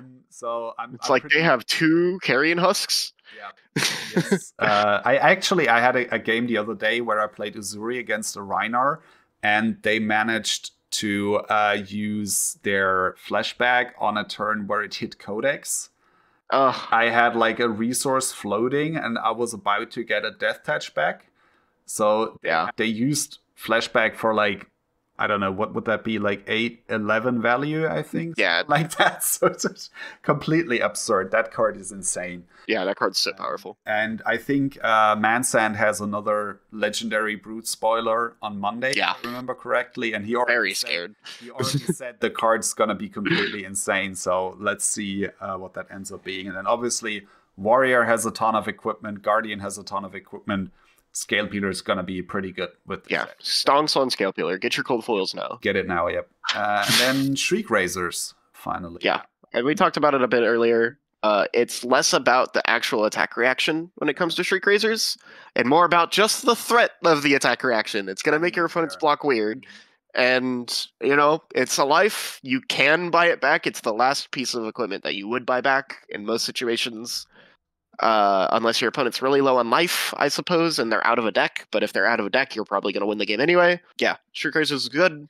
It's interchangeable with Flick Knives to an extent. If you don't want to run Nerve Scalpel, you run Shriek Razors and Orbitoclast or Scale Peeler in those slots. Okay, makes sense, yeah. So, like, I don't know. Again, this is, like, more of a Uzuri perspective. For Uzuri, it's not great. But for Arakni, I can see it in some matchups, definitely. Like, basically, the way you described it, it makes sense, yeah. All right, cool. And then how about we talk a little bit about what Heavy Hitters actually does for us here? Yeah. Because, let me just bring this up. We obviously have this thing. Yeah, that card's good. Titanium Bauble with text? Hell yeah. Yeah, and like, the text is pretty nuts, I would say. It's actually pretty good. So have you done any testing with this, like on Talishar, or like in paper with proxied cards or anything? Or I've done very little testing with it. Okay. I kind of took December as an off season. So like I was December as an off season, and then I immediately kind of jumped back into just current CC. But the card's so good. It's just like 2 to 3 action points. It's an attack reaction you can park in Arsenal. You don't have to complete a contract with it. So if you want to clear your Arsenal, you can just attack with Dagger and play Coercive Tendency. But, you know, it does have that ability to grant you 3 action points for the turn. It's blue block 3. Contract cards, as we've said earlier, are very good when they have Go Again. So, I mean, there's really no downside to playing the card at all. Do you think it's gonna influence Arakni deck building to the point where you try to build around coercive tendency a little bit, or is it more like you just slot this in the slot of maybe like your blue shred, your maybe your blue cut to the chase, your concealed blade, whatever, right? Like you just run this as one of your 15, 16 blues, however many you have, and the rest of the deck kind of stays the same and you just try to like line it up? Or is it something that you would actively build around to some extent where you go, okay, I'm going to run a couple more contracts, maybe more 0 for 4 contracts, like you said, so that this card pops off as much as it can? Yeah, so I think it's really interesting because on one hand, Arakni is really good at what he does. He's really good at playing low card count hands and blocking and doing all this. But so you could just slot it in and it'd be fine. It would grant you 1 to 2 action points whenever you do end up playing it. You can build around it and kind of have like this aggro stint to your deck, which would be better in the matchups where you have to play aggro, and worse in the matchups where you don't have to play aggro. I think where the card becomes really interesting is when you second cycle it. When you pitch 2 contracts next to it. Right. And you have these turns where you actually have a power turn as Arakni that doesn't revolve around Codex of Frailty. Okay. Or even combining the two and going, contract card, coercive, contract card, Codex, contract card. All right. Where, you're going to have, I think it just helps extend in a big way. The card's really powerful. I think it needs extensive testing, though, around how you want the card to work. Because, like, currently, for how I play Arakni, the card is better than Blue Shred, but not much else. Okay. For how people like to play aggro Arakni, the card's insane. Yeah. So I think it comes down to preference on how you end up playing the card, but I think it comes down to the player itself. Yeah, I think that makes sense. Like, but it's definitely, I think this is gonna be a 3-off in any Arakni deck. Like, it's necessary. No matter how you run the deck or how you decide to build a deck, I think this card goes in 3 copies, and there's no way around that. So grab yours. Yeah. Grab them early, because the tendency for these cards is they just go up in price, and like we've seen that with Already Dead. Which to me makes no sense because it's not a card that is like played a lot. Uzuri doesn't play it. Arakni isn't a deck that sees a ton of play, and for some reason Already Dead is still like $20. Yeah. I don't understand it personally, but it is what it is, right? And I think coercive tendency is gonna like look a lot similar to that, basically. Gonna look very similar, yeah. Card is very powerful though, but I think it comes down to the player on how it's going to be utilized. I think it just that one of the really cool things about it is it really unlocks basically a completely new play style for Arakni. Yeah. Before, you had to build a deck in a way that was like really kind of inefficient, because you had to run a bunch of like weird ass cards, like even bigger than that maybe. Or like Flock of the Featherwalkers. Yeah, or like Rabbles or something. Razor Reflex. You had to run a bunch of like generics that didn't block and were like clunky to utilize. And this is it's a blue block 3. Yeah, it's everything Arakni wants. And then you can just run a bunch of contracts and it just pops off, and you have these crazy turns that will generate you like 10 silver or something, banish a bunch of cards. And I think that's going to be really interesting to see where that ends up being. Or like maybe it also just the opponent just ends up blocking with their entire hand on your, and then you're happy about that. And that also works because you just got a bunch of tempo, right? So definitely. It's also, the card definitely helps in the matchups that are normally very bad for Arakni, because you always get the banish, no matter what. You always get to banish a card. So like against Kano, you can just decide that his Aether Wildfire is gone. Yep. That is true. And even if he blocked 6, it doesn't matter. Your Aether Wildfire's gone. I have Go Again now, so I'm going to try and get more cards. Yep. And you also can plan your turnaround, because you stack those top 3 cards. You can plan your turnaround, which ones that you will be banishing. Very, very strong, actually, Definitely going to be interesting. Yeah. All right. So yeah, I'm very much looking forward to that. I have to build an Arakni deck actually before that happens, so I can play around with it a bit. Then we have the other one. Yeah, Graven Call. Graven Call, which again I think is more of an Arakni than an Uzuri card. Yeah. Like on the one hand, I'm kind of happy they're doing this because basically all of the assassin cards that we got after Outsiders were like more Arakni than Uzuri. On the other hand, it's been like 3 sets since we got a card that was even remotely good with Uzuri, so it feels like she could use a little bit of love. But I'm also happy that they understood that Arakni was like really underpowered and that they needed a little bit of help. So it's also kind of good to see them printing cards that actually just help Arakni and make this kind of like split between Arakni and Uzuri a little more noticeable, where it's like, okay, we have these like different identities for these assassins.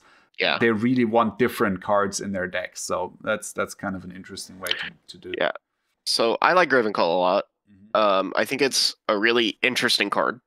It has issues though, right? Yeah. It doesn't have an on-hit. That's rough. Every assassin card is an on-hit. Yeah. That's why assassin is playable. What Graven Call does have is a +1 counter.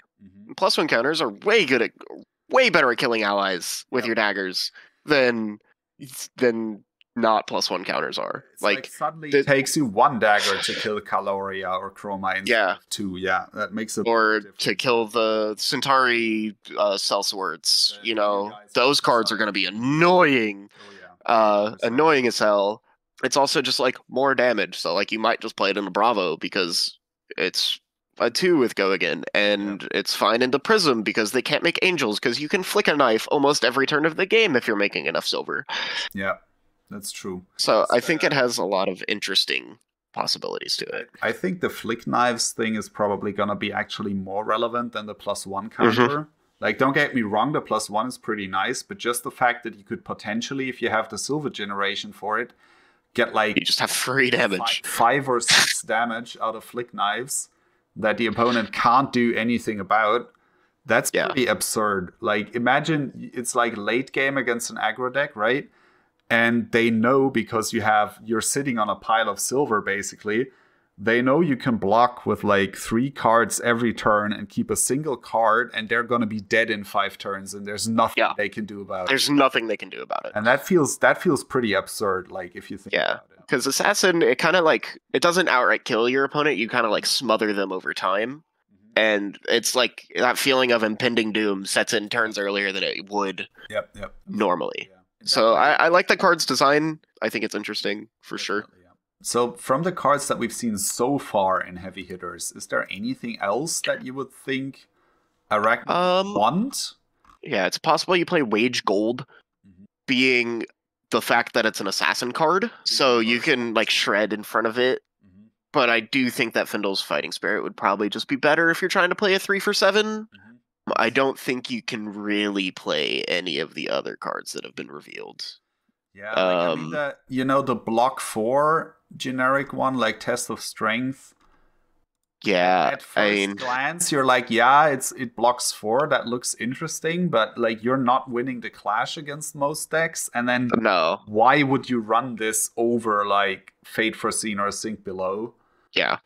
Or Unmovable or Ace's Respite, right? Like there's only so many purely defensive cards you can run in a deck, and I think this is like very low on the I would probably play like That All You Got before I played Test of Strength, or even like Hold the Line to stop on Blood Rush turns. Like I would play a lot of cards before I would play Test of Strength, I think. Makes sense, no. And then all of the others are just like, interacting with gold or something, and I think where's all the silver interaction at?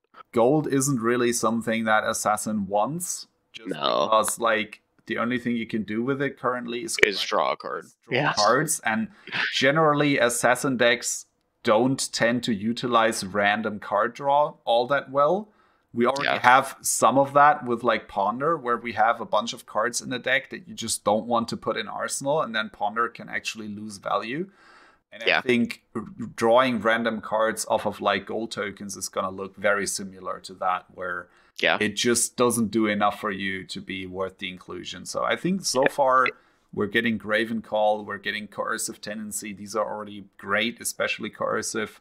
And then obviously we haven't seen the entire set yet, so there might be other stuff coming that might be interesting for Assassin. But so far, I think just if Coercive alone, basically, just does so many things for Arakni. It just basically enables an entirely new playstyle for them, and which is exciting. It gives them a specialization that's actually worth the name, basically. Yeah. So that's pretty cool. Yeah. I will say with gold tokens though, in the later game, they do become more powerful because you can kind of guarantee that you're drawing another blue off of it, and that can put you up to 4 resources so that you can dagger a 2-cost attack without a tunic counter. Yeah. Card, yeah, that's true. That's not so bad, yeah. Yeah. But yeah, I think that interaction alone is probably not worth running any. No, and I think in those matchups, you'll probably just be making gold tokens that your opponents have waged against you. Yeah. That makes sense. So you just block a bunch, and then you maybe end up with a gold token as like a byproduct of it. Yeah. Exactly. That makes sense, yeah. All right, so with all of that being said, why don't we jump into a practice game? Something that we've always done on this channel when it was possible to do so. So, all right, can you see my... Yeah, I can see. You can see everything? Okay, perfect. Yep. Then we just go in here. Pop it into full screen. And then just see what happens. Okay, we have a Levia. We got a Levia, that works. I guess that works. They will go first. Let me just make sure they're fine with being on video. Okay, and then let's go through the sideboard choices here. What would you side in against the Levia? So I would probably... See, it's been a while. I think I would just go with the Unmovables and the Oases in the deck. Okay. Unmovable, Oasis, and that would probably be it, yeah. All right, let's go. All right, let's see. They're still sideboarding a little bit. Yeah, I think none of the rest makes a lot of sense. If you ran Humble, that would work. I mean, there's maybe a consideration for Erase Phase, because it kind of makes their blood rushes weaker, but yeah, probably. In general, I think this is a bad matchup, just because like Arakni doesn't do anything necessarily like really interesting defensively, but all right, looks like they're also playing 65 cards. Yep, and they started off with a Pulping. They don't get the Dominate because they discarded a Barraging Beatdown, so we can block here. I would assume we block with the Shred and one of the Annihilates. That's exactly what I would do, yep. Okay, sure, so we turn off the Go again. Kind of lucky for us, but they're probably only looking to actually get the Graveyard Fill here. It's obviously great that they're getting the...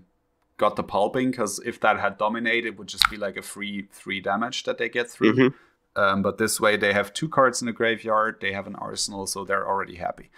Okay, we have this was kind of an iffy drop. CNC. I think it's just send CNC, pitching Leave No, and Annihilate the Arms. Fate Foreseen.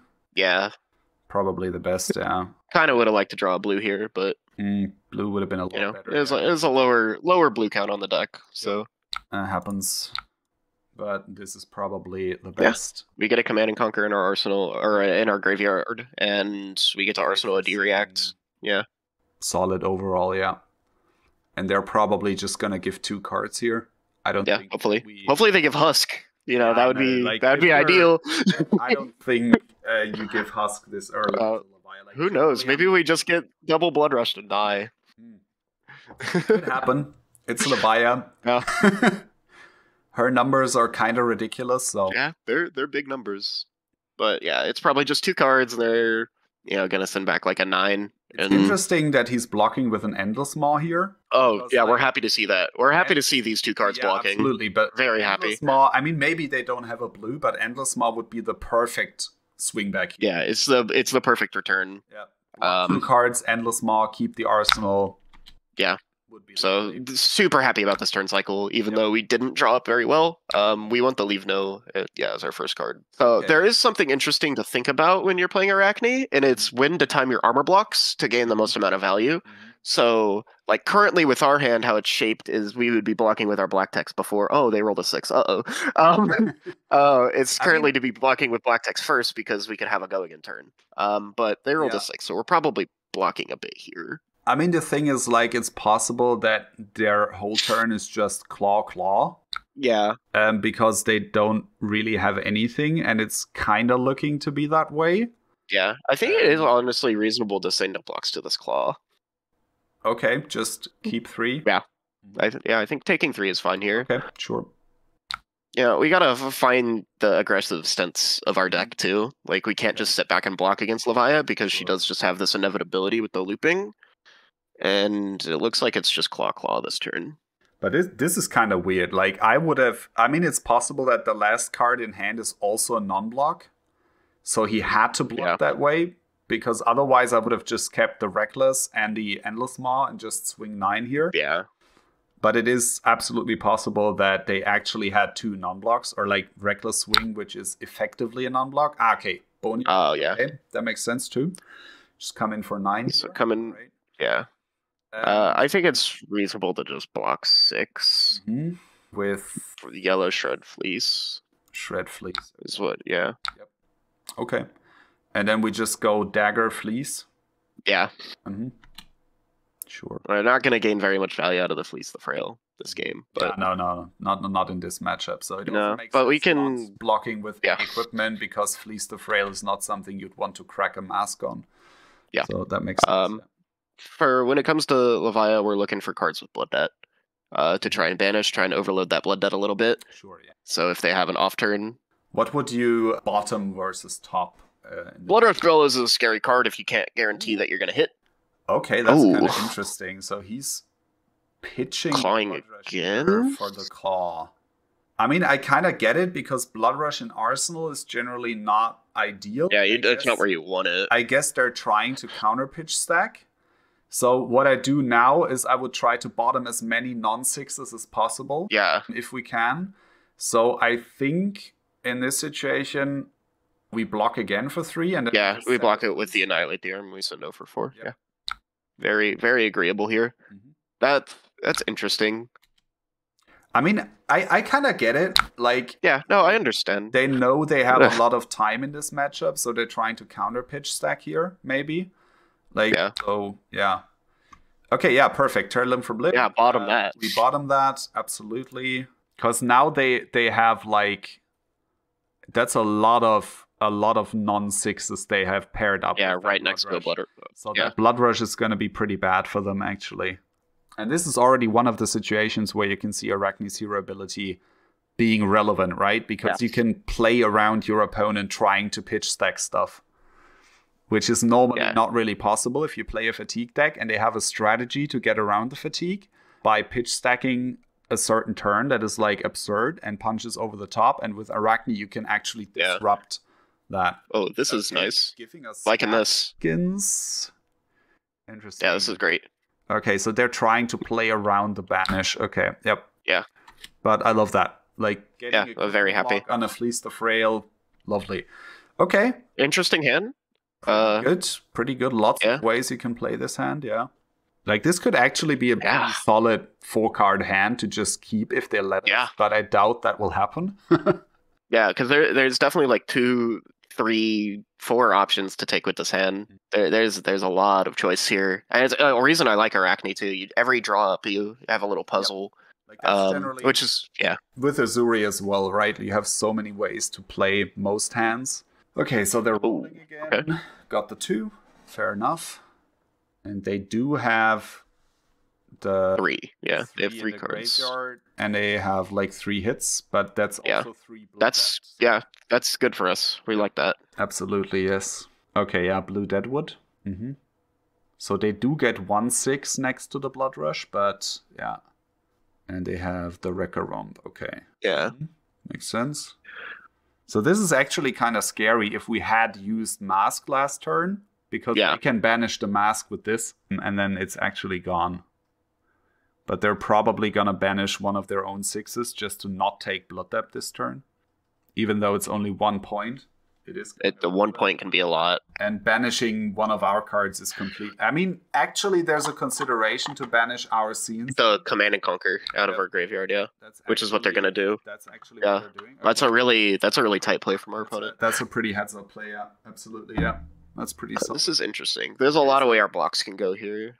I would, because they're gonna Arsenal, I think I would leave We're gonna cut. leave no cut in our hand, yeah.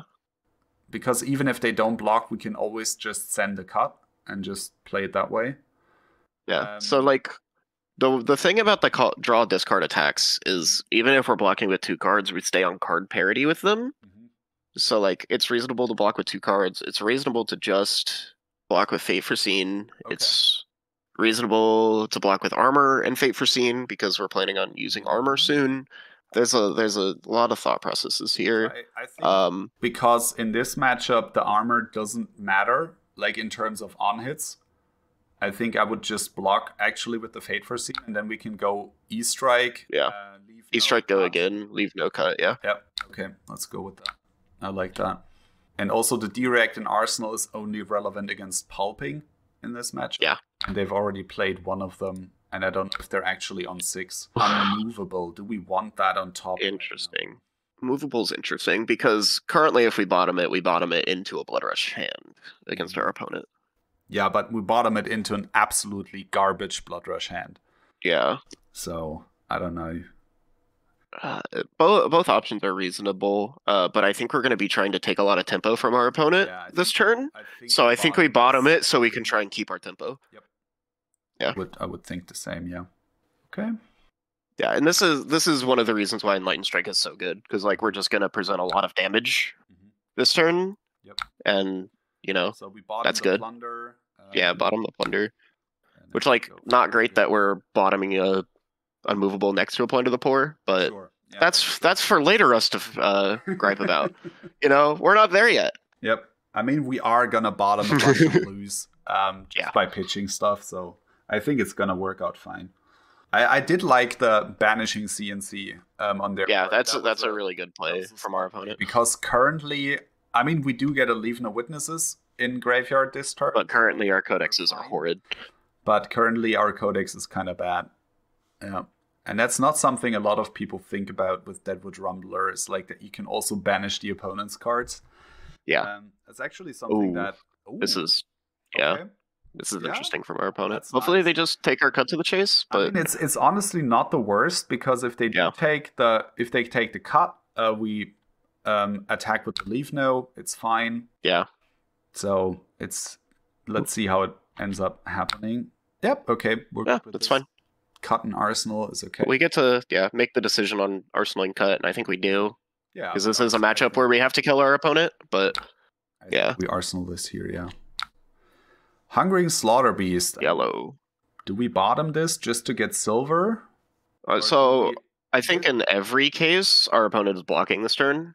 So I think not hitting. I think we leave this on top. I think we leave it on top because it's kind of just a mid card. It's a mid card, but it's actually a pretty decent card late game. Yeah. So yeah, I would actually leave this on top. Yep. That's Oh. Yeah. Oh, we sunk it. Oops. Oh yeah, we did. Okay, whatever. That's fine too. I'm not gonna undo. Yeah. Yeah. I need to remember that. Yeah. If I click yes, it means I sink it. Yeah. Okay, we're probably gonna see like scabs and a card here. Yeah, probably. And then we just hope they don't have a Blood Rush hand. Although a 4-card Blood Rush hand is kind of okay most times. But Scowling, like in this case, that card's good. In this case, Scowling was just quote unquote 5 value. Only 5 value out of your equipment. Oh no! Like that's the absurd thing about it. That's actually one of the worst kinds. They passed on blocks, which is interesting.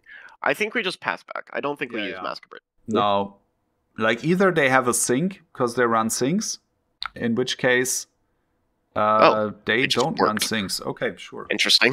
Why does it make me choose a card? What is this? Because Leave No Witnesses is choose a card. Right. They actually implemented this, yes. Okay. Yeah. Nice, yeah. Okay, yellow, Graveling Growl, and so it's a blood deck card, which is nice. And we did get a red Endless Maw, which is actually really solid. Oh yeah. So that's that's 2 of them gone. 2 Endless Maws down is very nice. Very strong, definitely, yeah. And 1 silver for us. We are and then Arsenal a cut. Oh, sure, yeah. And we have a blue to go with that Unmovable on the bottom. Yep. Already dead and 2 cut to the chase. Oh, so much damage. Why is my arsenal gone? Okay, so they play Tear Limb from Limb, Doomsday. Yep. You hate to see early Doomsday. Yeah. Levia. Never feels good. In this matchup, actually, it's probably okay. Yeah. Because Doomsday is a scary card for Arakni. He has a hard time killing it without specific cards in his hand. So discard a Boneyard, which is fine. So they do get their from the Tear Limb from Limb. But their Blood Rush is going to be absolute garbage. They have 1/6.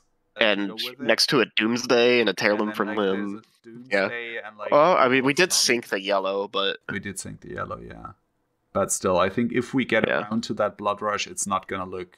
I don't think it's going to look too terrifying. So I'm fairly happy with our position right now.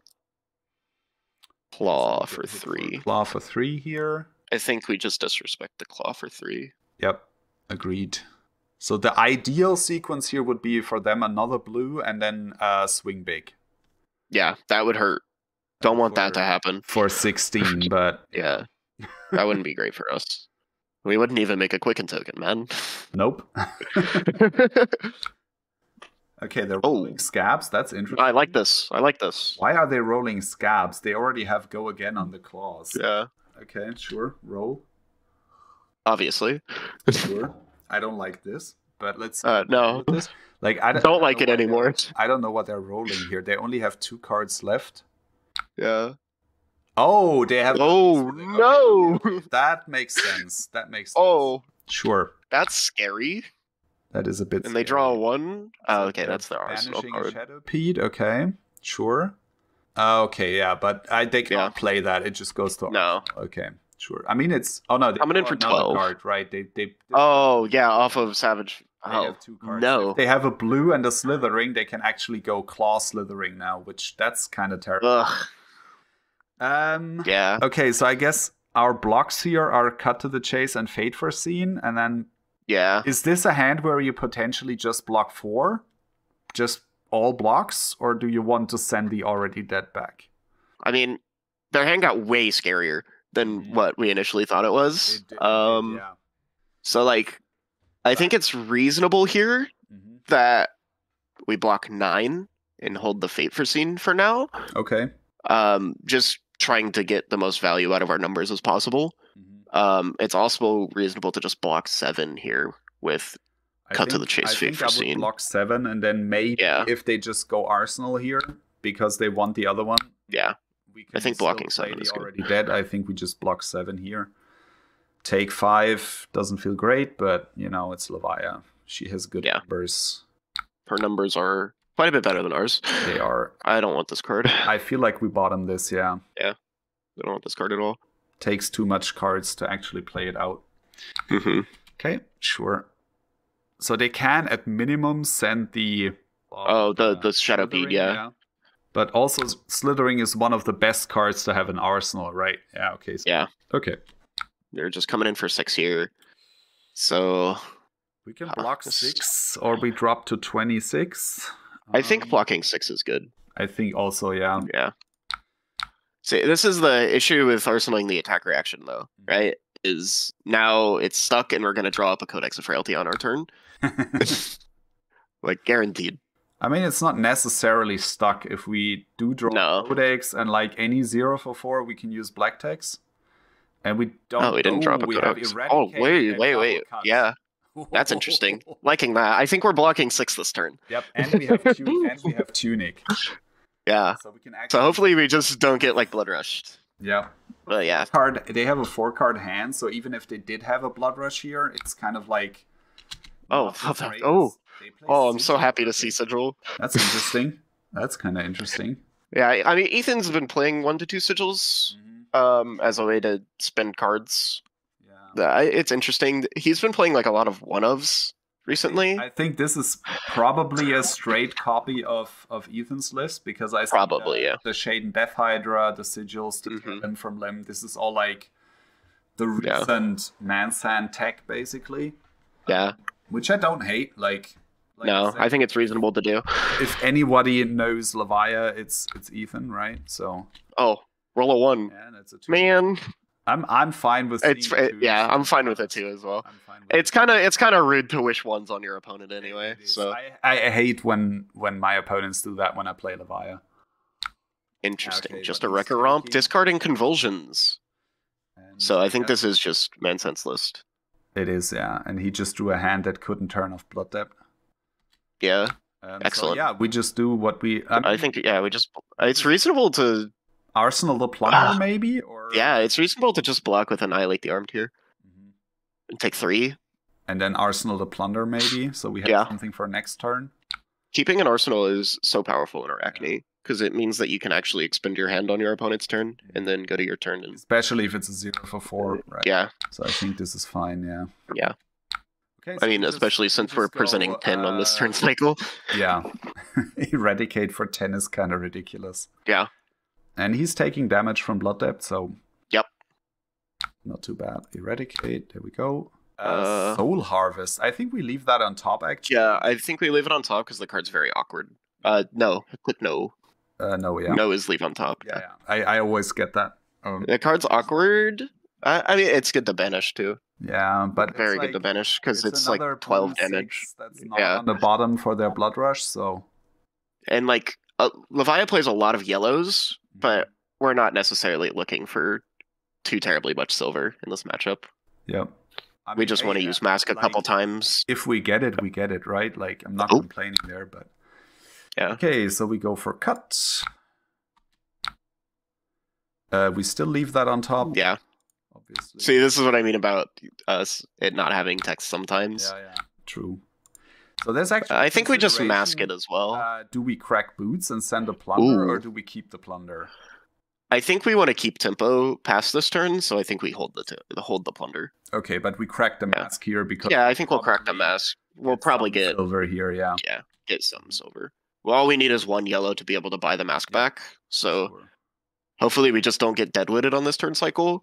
Yep. That would suck, but... yeah, he only has 1 dead. So we got an Art of War, so we got 1 silver. Yeah, actually. we got 1 silver out of that, but hey... Art of War, Swing Big, a Dread Screamer, another Dread Screamer, so he has no red Dread Screamers, actually.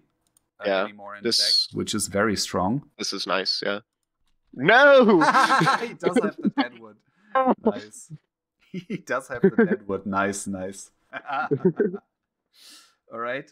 But we're also... The thing is, if he does take the mask, he takes 5 damage, right? Mm-hmm. And it's not guaranteed that he's gonna hit, because it's a random discard, basically. Yeah. Oh, it's actually a red Deadwood. Okay, that's interesting. Yeah, it would be coming in for 8. So that's a different list then, because I don't think Ethan ran the red ones. I have seen some lists run red Deadwood, mostly into Fi. Because it's a really good you can card. get their Phoenix Flame. Actually. You can get the Phoenix Flame. It's 8 damage, right? Don't really care that much that it doesn't block because Fi is... Because you're attacking with it, yeah. Trying to, exactly. You're not wanting to block with the reds anyway, so... But he's thinking... Yeah. Oh, okay. Come in for 6 instead, yeah. He couldn't play the Deadwood. Yeah. I think he just clicked them in the wrong order. Okay. Right, so what do we do, actually? Yeah, this is interesting, because our hand doesn't do anything. Yeah. I think we're just blocking for 6. Sure. Probably with Plunder Eradicate, because we want to keep our blue count healthy for the latter half of the game. Yep. And then we'll probably just... I think it's reasonable to either play Surgical. Thanks for bottoming his banish 3 cards. I think it's reasonable to both play Surgical. Yeah, I think we just play Surgical there on this next turn cycle. Okay, so we just block. It keeps our arsenal. Yeah, Plunder Eradicate. Yeah, because like you can like double dagger or single dagger Arsenal the Surgical. Surgical's fine in Arsenal in Arakni. I know it's not great in Azuri. It's really not. But it just means, yes, we would like our mask back. Yeah, and then we just send Surgical, and it's just like, hey, you have to block. Your Scabskins doesn't block. Choose if you want to sink Wrecker Romp. Actually, I think we leave it on top. Yeah. On top, yep. It's possible silver. Yep. I mean, they're gonna block, but kind of awkward blue again for them. It doesn't have enough blood depth, like they just said.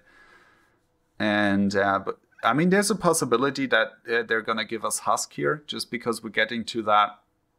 Yeah, they're getting low on life. And if we get them down low enough, we can just flick and turn off their Husk entirely. Yep. So, yeah. One of the goals is either forcing your opponent to transform into Blasmo, because then you have a few scary turns in a row of blocking out. Yep. Yeah, this is fun. Sure. Yeah. Yeah, they're going to keep their 4-card hand, Yep. which is good for them. And we draw up Sink Below, Oasis Respite, Command and Conquer. Interesting. Okay. And they do play the Blood Rush here. Okay, sure. Yeah. I mean, it's a 4-card Blood Rush. Yeah. Which is okay. I think we're doing all right here. There's a consideration, like, if they play so they don't keep an arsenal, I would just pitch the Command and Conquer to a... Yeah, that's what I'm thinking. It's next to blue. Oh. Scabs? 4? Okay. Okay, that's scary. They got the hit. That's all right. Probably just means their hand is kind of weird, so they can't go, like, claw, attack. So they need the Scabs. They do claw. Yeah, I think we just sink. Yeah. Do we try and save life here. I don't think we sink a card, but I think we just block with Sink Below. Just block with the sink, yeah, okay. Yeah. I think we're just trying to preserve life on these powerful turns. We could sink the Oasis just because it's a little awkward yeah, that's reasonable. And we're ahead on life, so yeah, I think that's fine. It doesn't get full value anyways. And we draw Alright. Like the chance to draw up a 3-block is like... Yeah, it's very high to draw up a 3-block. Yeah. Yeah, so on these turns, it's just important to maximize that your numbers aren't overshadowing their numbers. So, like, they attack for 5, we block for 4 instead of blocking for 6.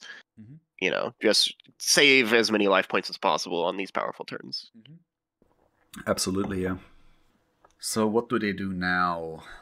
Okay, come in with a dead again. But that means they don't have another attack. They could pitch a blue for claw after this. Yeah, but then why would they roll? They could just claw up front. Yeah, I don't know.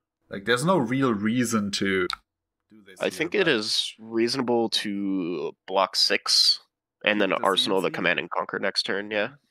Because then our Command and Conquer will be on a cycle where we have Tunic on 3, so then we can just hold a blue on the next turn and they don't have a Husk.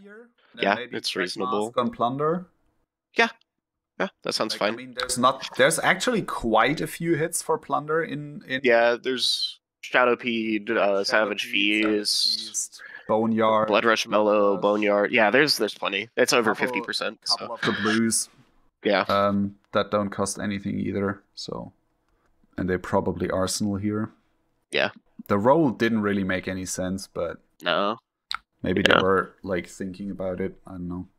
All right, so we just go Plunder the Poor, which unfortunately means they go into the turn with a 5-card hand, but you know, they could block. It is what it is.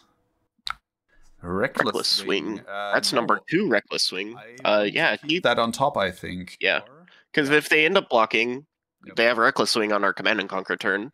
Yep. Yeah, so this is fine. Also, it's a guarantee. If they don't, it's silver. Yeah. It's a guaranteed hit for Plunder. Yeah, if they don't. Multiple Reckless Swings. Scary. Yeah, that's kind of interesting. Like, I would not run more than 1 in Levia. No, I don't think so. I have seen some people run 2. I've also seen people run 0. Yeah. Because it's kind of clunky in Levia, and you really don't need more non-blocks in your deck. Yeah, so mask here. I think we mask here, yeah.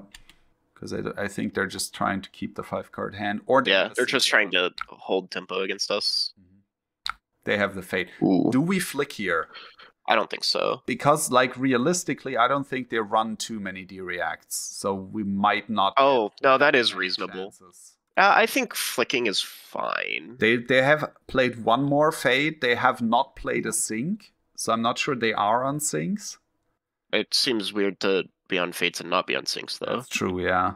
Yeah, so I think the flick is fine. Yeah, I think it's good. Okay. Yeah, I mean, it's just the case where we're hoping to get 2 silver and gain another life in this turn cycle. Our life total is so relevant.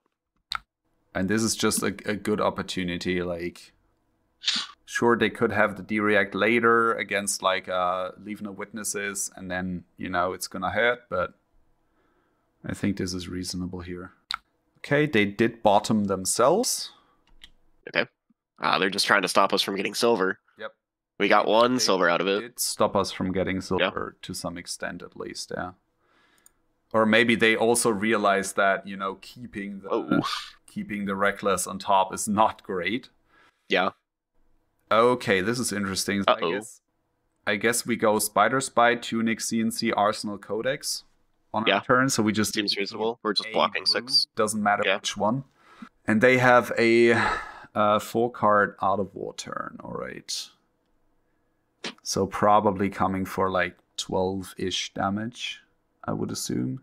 What did they ban? They banished they banished okay, that's nasty. That is nasty. That's worst case. Yep, it is. It is. I think our plan is still blocking just 6. Yeah, I think otherwise anything else. Otherwise, we're just like in a tempo black hole. Yeah. So anything else means we block with Codex of Frailty, which and I'm not liking that. Not a fan. Sense, yeah. No. Also, the fact that they banish Shadowpete probably means they'll have an arsenal this turn. Yeah, which makes our Command and Conquer better. Oh, and they're playing a Blood Rush now. Okay, interesting. Oh. Maybe we are just blocking with our whole hand. I mean, it depends. Like, generally, any time I've played both Art of War and Blood Rush on the same turn, it ended up being awkward, or I had to roll Scabs. Yep, there we go. Oh, okay.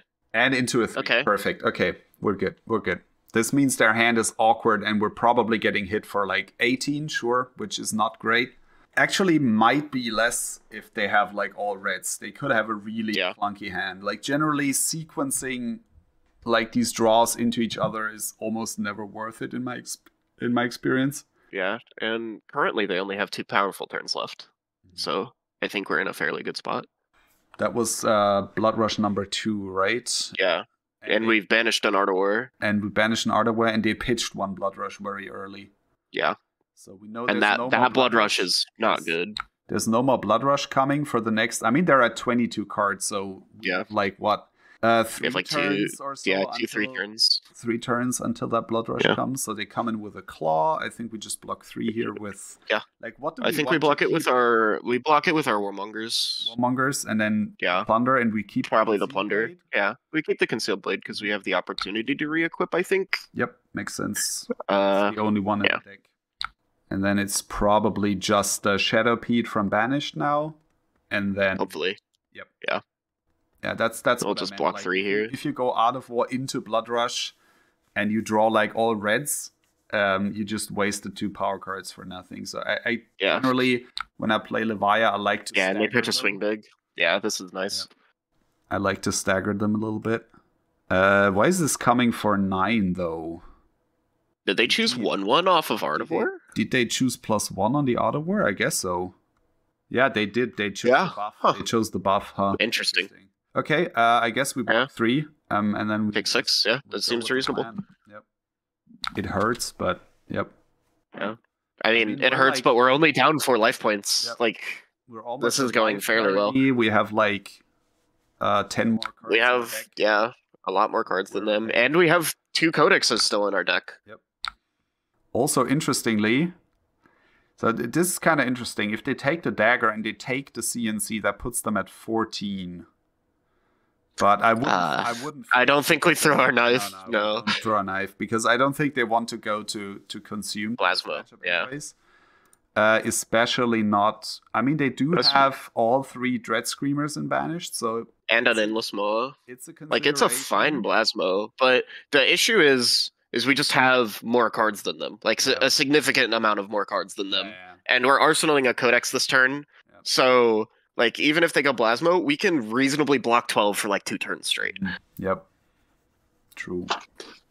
And that's not even considering having, you know, all the D-Reacts we still have left in our deck. And, yep. True. Also, you know, these 1-card Codex of Frailty hands that are going to keep us afloat through their Blasmo. It is really scary for, like, 3 to 4 turns when they turn into Blasmo. But at this deck size, realistically, it's scary for, like, 2 turns, to be honest. Yeah. Because they're going to be out of deck after that. They tanked quite a bit on the dagger, which I get. I get it, yeah. Spider's Bite they're afraid of exactly this happening. Yeah. No, I feel like we're in a fairly good spot here. It could be better, obviously, but we also have 3 Sigils of Solace left in our deck. Oof, Yeah, okay, this is fantastic for us. They give 3 cards, so they probably have like some kind of banisher. Or they're just planning on transforming. Could also It seems rough. Oh, yeah. Guess they're Interesting. They're second guessing that. Yeah, I don't think. I mean, if we were at like sub 10, I could see the Plasma flip. Yeah, but with that banished zone with the Dread Screamers in it. Yeah. But we're at 17, so I don't know. We're at 17 and we have tempo. They probably wish they had like 1 equipment block left right now. Yeah. I think they were a little brazen with their first Scabskins block. Yeah. The Scabskins on like the, what was it? I don't know, like some random, just that felt kind of. I think it was a fleece. Yeah, just a random card. Writhing in Arsenal, okay. Okay, yeah. Sure. And we just Arsenal the best card in our deck. We draw up triple blue unmovable. Excellent. So we can block like 10 and then swing dagger and go for Codex. They're rolling Scabskins here is they're kind of behind, so they have to take risky plays here right now. Yeah. To make it back into the game. So if they have a hand that can translate into like 12 damage if they roll, I can get it. Because right now they're probably just sending 6 and then that's it. And that's kind of unfortunate. This is interesting. I think, this is rough, actually, the way we have to sequence this. I would unmovable. Yeah, no, we're unmovabling for sure. Dagger, annihilate. And if they don't block it, we boot it, yeah. That's exactly where my mind's going.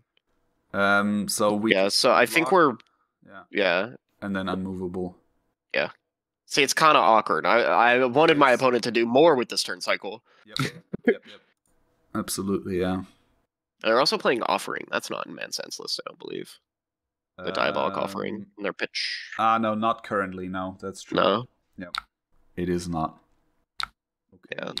Yeah, this is where throwing the knife kind of hurts, because like, you can't if we didn't throw the knife, we would just dagger Codex Command and Conquer again. Yep. True, absolutely. But I highly doubt they're blocking this Annihilate the Armed, and if they are, it has to be with 2 cards, because it's a break point. Exactly, that's the point, because we hit the dagger. Unless they have like... Unless they sink it, but... They could have... they could have more non-attacks, but they've spent a lot of them. Blue Dread Screamer. I think we want to sink this because it's a way for them to extend and turn off Blood Dab. Yeah, I don't want this card near the top of their deck. We sink that, right? Yeah, absolutely. So like you said, they're probably not blocking this, but also they could have a D-React. So even if we black text here, we might get blown out. It's not really a terrible blowout, though. I don't believe. Not really like a massive blowout. No. Because like our black texts aren't doing much in this matchup because we don't get to keep large hands because we have to block so much. Like, so this is realistically one of the only situations where we can actually utilize it anyway. So yeah, I think what really sealed the deal for us was like the 6-card hit on the Eradicate. Yeah, that was kind of what really made this game pop off. That was lucky. Usually you have to pitch stack for that to happen. It's the fabled first cycle pitch stack. Yeah, only the players know how to do it. It was really close to just being a triple cut to the chase too. They were like all very close to each other. We had another blue screamer. Okay, so so that's a silver. We put one on the bottom and then we hit another one. So that's actually kind of good. Yeah, and then we're gonna Codex leaving the witnesses here. Yeah, feeling pretty happy about our situation. There we go. We get to look again. That's the blood rush. I guess we sink that, right? Just so we just sink it. This was based. Yeah, where is my pitch stack blood rush? This is a good turn. It's like a good turn, but we still only presented 8 damage. Yeah, it's very funny, and played a power card. That's assassin for you, right? Like, your good turns by the numbers aren't good. It's just you get value out of other things, basically. Oh, Blasmo is also off now. Completely. Oh yeah, true. Because they're at 13. 13 already, and I think they're just gonna drop to 9. Yeah, looks that way. So we know they're drawing up like a bunch of like random blues now. Yeah, there's like a tear limb. Oh, we banished a swing and a growl. And a graveling, so no silver for us. No silver, but we just Arsenal surgical. And Arsenal. They're on 9 life. Okay, double sigil here. Yeah, look at these. Interesting. Okay. It's actually in this specific matchup, it's not so bad because like No. block 3 or gain 3 is identical. Yeah. There's no on hits, so Yeah. it doesn't quite matter. So it's actually fine, yeah. So I would say, considering they play like an out of war turn here, probably we block 9, keep the Eradicate, and just send the Surgical. Yeah. And if Seems we reasonable. can, maybe we Arsenal one of the sigils. Just Arsenal one of the sigils. Yeah, play one. Like, let's see what they do. It depends. Yeah. I could also see a hand where we go like E-Strike into Surgical. They chose go again this time. Depending what they do. Yeah. They banish the swing big. Okay. Happy to see that. Absolutely, yeah. Especially on a hand with 2 non-blocks. Yeah. I mean, we could get a quicken. In the worst way possible. I mean, sure. Yes. Get a quicken, block with all of our attacks and all of our equipment. And then on their turn, just play 2 sigils. Play 2 sigils. They'll never see it coming. You know, I'm kind of feeling for this Levia opponent because not much has gone their way this game. Yeah, it's one of those Levia games where it just doesn't line up. Yeah. Okay. They've only rolled 1 6 and 1 5. They rolled a 6 and a 6, 5. A 5, and a 4. A 6, a 5, and a 4, and then they had 1 into a 3, and then like I think a bunch of 2s. On average, their rolls were okay. Like it was pretty even split. Pretty well spread, yeah. Yeah, pretty well spread in general. They also didn't get the double 1, so they didn't get punished. So it's okay. So far, it's not the worst. They are close to going. But like rolling in this situation, I mean, okay, they did already turn off Blood Depth, so they won't die. So it's like, I guess understand. But they have go again. Like, what are they trying to do here? They already have the go again. What would they need the action points? I guess just claw. Yeah, just be an extra 3. Okay, so it's a Graveling with go again. Yeah, I think it's we just put the E-Strike in front of it. Yeah, E-Strike in front of it, and I think we stick to the original plan of like playing a sigil, playing the Surgical, arsoning the other sigil. It's like I'm really happy if we just get clawed here. Claw for 2. Yeah, super happy about that. Yep. Oh, yeah, true. Frailty token, putting in work. Yeah. Awesome. I think the Scabs was probably just trying to utilize that extra card in their hands. I don't know. It's so weird. Yeah. I think they're just trying to get us. Or maybe they have a 1 for 6. Oh, no, they're out of Shadow Peds. I don't know what 1 for 6 they could just play. They might have like a Boneyard left or something. I think they have to pitch a Boneyard at some point, but yeah. No, I think we're very happy with how this game is shaping up. Absolutely. So one question, do we grab Mask or Boots here? So they're low on life and low on deck count, right? Yeah. So it's reasonable for either of them. But the fact is that we have...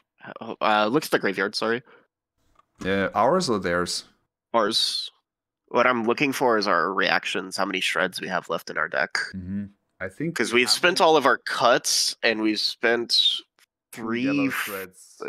2 blue shreds. So we only have 1 shred left in our deck. Okay, so Mask probably, right? Probably Mask, yeah. Yep. Okay. Makes sense. It's just that ability to like be able to make your card hit. We just Surgical, ask for 2 cards. And they could dereact us, but I think we're happy in that situation too. We still have 1, I think, Fate that's not accounted for. And I know they pitched a Fate at some point. Red Deadwood, I think...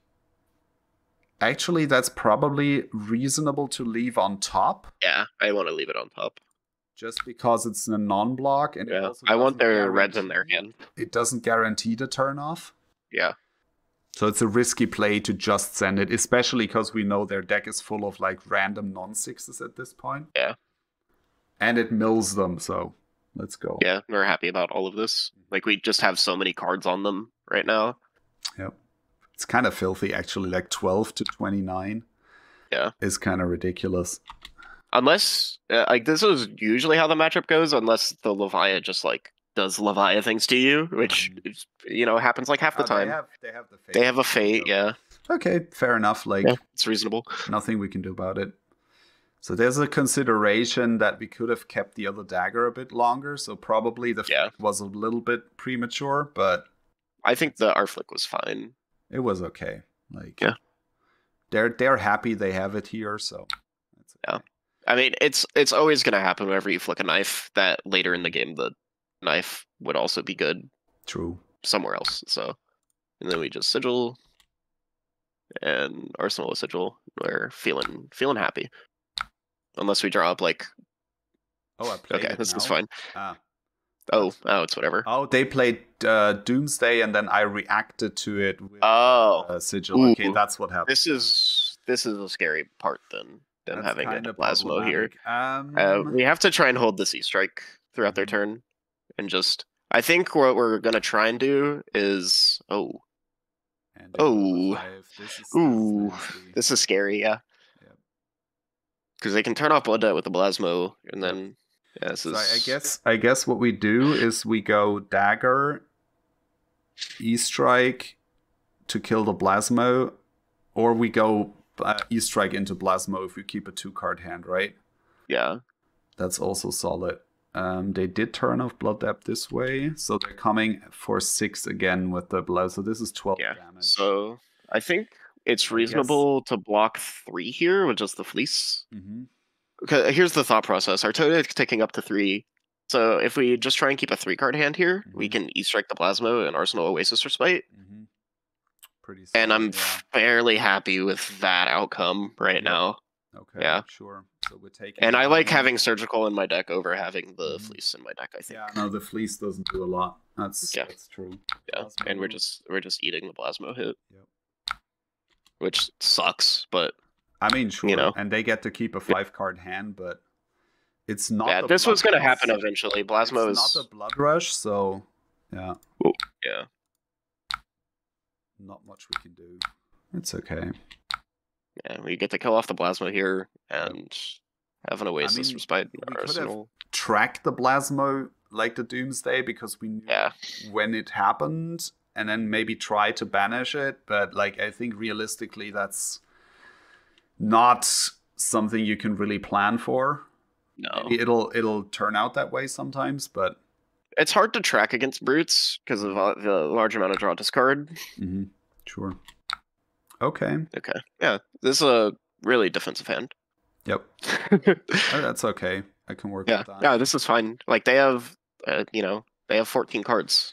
Like I can either see we go Tunic and Plague Hive to play the Unmovable, or we use Tunic for Oasis, or we sink and get. We sink the Leave No maybe, or sink the Plague Hive. Yeah, let's see. I can see leaving the Leave No just so we can play it. Yeah. Also not the worst. Blue Screamer coming in. Yep. And this just gets covered by the sink. Yeah. Just sink that, and I would say we sink the Plague Hive. Yeah. Hope we draw blue so we can play the Unmovable. I like it. Maybe. Because the Plague Hive's not doing a whole lot right here. No, it's not doing much. This is what it's reasonable to not have the Plague Hive in the deck in this matchup. Okay, it's a yellow. Shred is interesting. Let's see what else they do.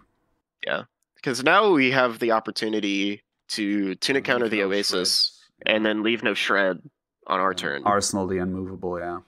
Yeah. Okay. It's a red Deadwood. I'm not hating and that. It turned off their Blood Debt. I think we just... Like, the Blood Debt was already turned off. Yeah. So they could actually banish our boots here, but I don't think we care.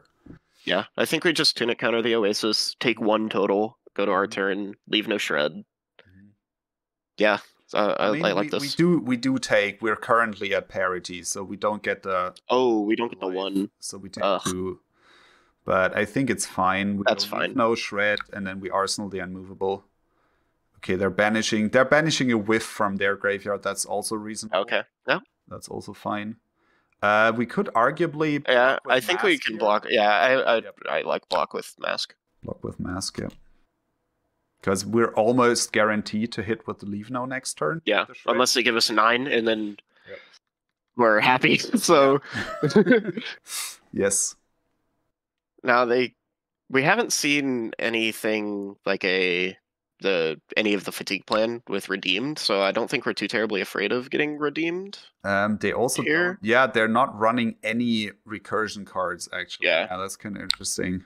Which is lucky for us, I guess. But absolutely, yeah. Let's target the Deadwood Rambler with this, I think. No, I was thinking about targeting like the Mandible Claw, the left. I had specifically. I'm trying to think. I had a really interesting play where I ended up targeting my own dagger with spiders or with a Oasis Respite one day to get. Oh, it was to gain a life against Kano. On his turn, I like hit him with the Spider's Bite, and I was like, "All right, I'll prevent the next 4." My Spider's Bite does, and it didn't matter what I targeted, but no, it wasn't against a Kano. I don't know what I'm talking about. It was so long ago. He's complaining about all of the defense in our deck. He's gonna hate the unmovable. I think we want Beast Within in their deck. Yeah, that can stay in the deck. Yes. So to the bottom. I am messing up. It's too late. Yeah, no, it's fine. Whatever. It's fine. We're okay. I think at this point it's just about getting rid of cards in general. I think they should have drawn up their Blood Rush here. Yeah. If I'm not mistaken. I'm pretty sure it's this end. So getting the unmovable in Arsenal here is actually very nice. Yeah. Because that's gonna clean block like any of their attacks. Okay. Ooh, like to see that. Sure. Single card only. Okay. I'm gonna lead with the mask. Yeah, lead with mask. In case they have another D-React, but I haven't seen any sinks from them, and we've gone through their entire. They have they might have a Reckless. They might have a Reckless. That's true. Yeah. So let's see. They're not playing anything. So I think we. You just shred it. Shred here. It's like, I'm fairly happy if they're Recklessing us. Yeah, they lose 2 cards. They lose their Arsenal, which is a tear limb, which is good for us. Yep, absolutely. Drop a double Codex. Okay, this is interesting. Yeah. But we do have the blue for the unmovable. Yeah, so we have a blue for the unmovable, and we're probably just pitching a Codex to Dagger on the next turn. So we're probably blocking for 11 here. Yep. Which is pretty solid, especially if they have like against a 3-card hand. Blood Rush. Yeah. This is the joy of Arakni, is that every game is so incredibly close, no matter how ahead you are. Because like we could die feasibly, right? Yeah. If they have like a blue here, and they can actually discard to the Codex, and then they go like Boneyard. I don't know if they have a Boneyard left, because they do need to turn off. Like there's 1 Boneyard in the grave. Let's see, what do they have? Okay, they just play a blue Dread Screamer. Yeah, okay. They just realize they need to turn off. Yeah. That makes sense. So I think we just put Annihilate in front of it. What do we do with the unmovable? Oh, there is an unmovable. Yeah. Ooh, that's rough. I think we just unmovable this then. Yeah, that's reasonable. We need to unmovable this. Yeah. And then we can overpitch and actually CNC with the Codex. Yeah, I like that. Oh, we can't CNC with the Codex. Oh, true. We can't. Yeah, no. Because we don't have Tunic. No. Sad. Ah, well. It happens. Yeah. I don't know. Maybe they attack us. Nope. All right. Oh, they're redeeming. Sure. Yeah, they're redeeming with the go again. Makes sense. Go back to 8. Don't have to worry about Blood Depth anymore. That's a pretty smart play. They are out of cards. They do have I think this is the Blood Rush now. The last card is the Blood Rush, right? So not where you want your Blood Rush to be. So how do we do this? We go Spider Spite, Codex, right? Yeah. Yeah.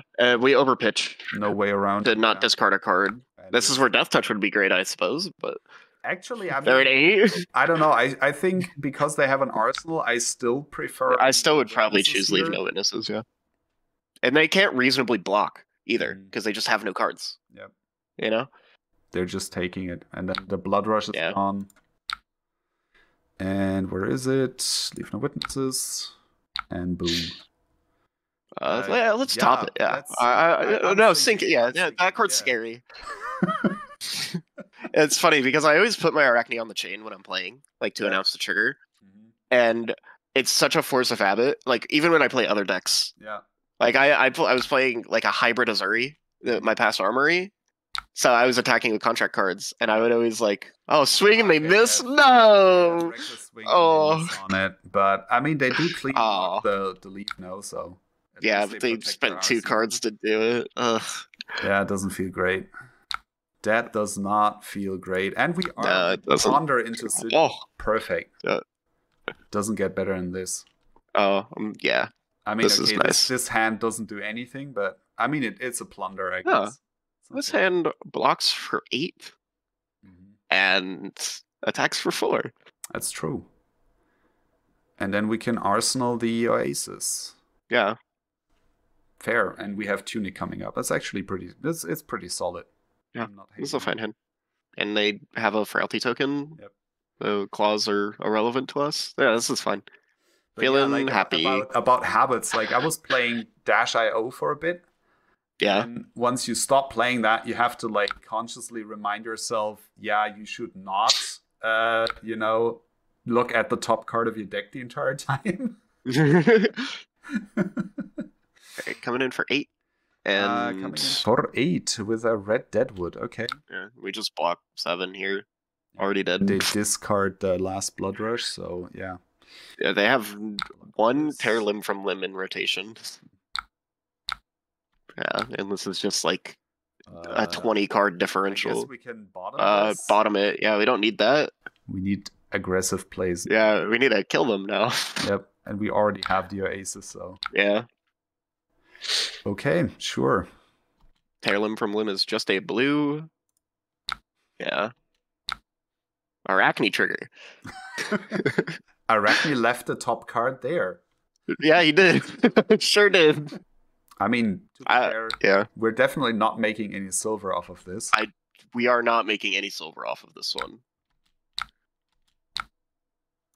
Yeah. Look at that perfect stack.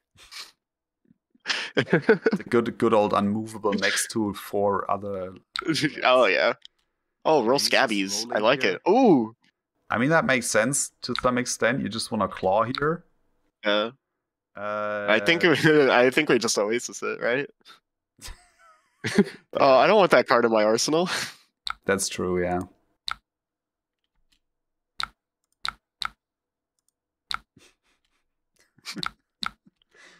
Oh boy. Okay. I guess leave now, right? We swing the leave now. We know he can't block, so that's actually game. Yeah. That was excellent. That's how you want the Levia matchup to go instead of getting rolled, because that matchup's so scary. Yeah. Yeah. Awesome. 16 turns. Yep. 1 hour game time. And it took 25 minutes of that, which is, I think, reasonable.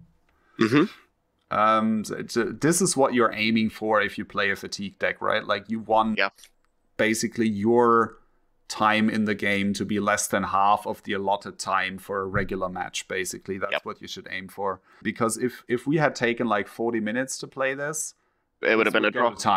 This would be a draw. Like, this would be a draw because it's like 1 hour, right? That's longer than you normally have for a game. But it's kind of like not on us that it would have been a draw.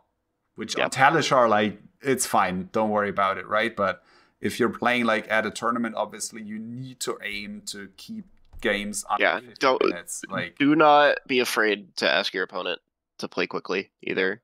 You do put them in a lot of compromising positions where thinking is reasonable, but if you're playing against like a Viserai or a Phi or something and they tank for 5 minutes, like that's fine. But if you're playing against like a Dory, you can't let them tank for 5 minutes because the game is reasonably going to go to time.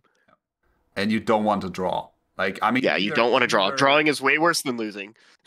I mean, for Gem, not way worse, but Gem is so weird. Gem is weird. Like, I think that the whole a draw is worse than a loss thing is actually kind of a myth. Like, there's no point in the standings for Gem where a draw is actually worse than a loss. But it's definitely not great, right? And no. Your opponent doesn't want to draw either. Like, it doesn't help them, basically, right? So just try, if you play a fatigue deck like Arakni, right? Try to aim quickly. Your plays as clean as possible. Play as fast as possible. Obviously, don't, try to race it or anything. Like, Yeah. take the time to think when you need to, but try to practice, so you have your lines down and you can evaluate a hand as fast as possible. Because as you've seen in this game, there's a lot of times where you have multiple ways to play any given hand. Yeah.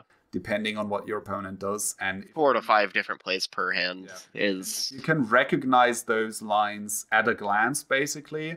You're going to have a much better time, and you're going to be able to play games much quicker and not have the problem of going to time and drawing games. And that's going to help. Or if you are drawing games, it's on your opponents and not on you. Yeah. And then, like Lucas said, ask them to play faster. Worst case, call a judge for slow play. I know it sucks, but sometimes... Don't be afraid.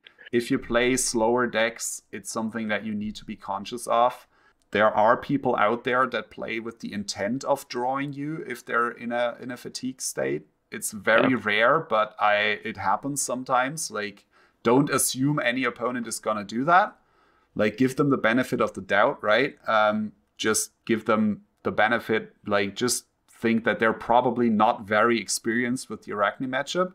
I think because why would they be? That's a fair assumption to make in most cases. And don't hold it against them, but also don't be afraid to call a judge for slow play if you have the feeling that the opponent is trying to do it intentionally to force a draw on you. Because if you let that happen, there's not really a whole lot you can do about it after the game. So yeah, sick. Yeah. And I will say, in all of the tournament play over basically a year playing, I've only drawn one game, and it was against Decimator Granax Dorinthia, which I'm pretty sure that matchup is solved, and it is always a draw. Okay, right, fair enough. Because neither character can kill each other. Okay, you just look your opponent in the eye. You just go like, shall we have a draw, and just go get lunch with them or something? Yeah. That's probably more productive. You play Ira Blitz decks, the Ira Welcome decks against each other instead. Yeah. I had a game at my armory the other day where I played Levia against a Phi, and then on the other table next to us, the guys were playing Decimator Dorinthia against Riptide. And we managed 3 games in the time it took them to finish their one game. I played against Decimator Bolton this Monday, and it would have been a draw, but with my last action point, I attacked with Regicide instead. Okay, right. Because I honestly, I should have drawn and just seen what Jim did, because we were playing for 3-0, but I didn't. I didn't really. Yeah, that guy that was playing Bolton really likes mech, and the promo is Banksy this month. So for Banksy, yeah. Okay. This was great. Hey, and we won the game. That's cool. Yeah, we did. Yeah, it would have been rough to. I feel like it'd be bad showing to lose the game, but it happens. As long as it wasn't close. No, like that was fine. I think that was a reasonable showcase of absolutely. And that's what I like about Assassin generally. Like, most games feel like your deck did what it was supposed to, because Assassin doesn't really high roll. Right? No. Like, there's some decks where it takes you a couple of games to actually get a feel for what the deck is supposed to do, just because sometimes you high roll so hard, you just win. Yeah, it's like Katsu. Sometimes you just like double or triple bonds your opponent on accident. Exactly. You're like, oh, sorry, I had it. You know? Sometimes it happens. Or like any brute deck, basically, with Levia, right? Sometimes I just randomly draw into like a 26 damage Blood Rush, and follow that up with like an 18 damage Art of War into another Blood Rush, and my opponent is just like, all right. But that's not indicative of what the deck actually does. No. Like a regular game, basically, right? So it's hard to evaluate from that point, right? But with Assassin, I feel like with almost every game, you just get the full experience, basically. Yeah, you get to play all your cards, and they all do the same thing every time. Exactly, yeah.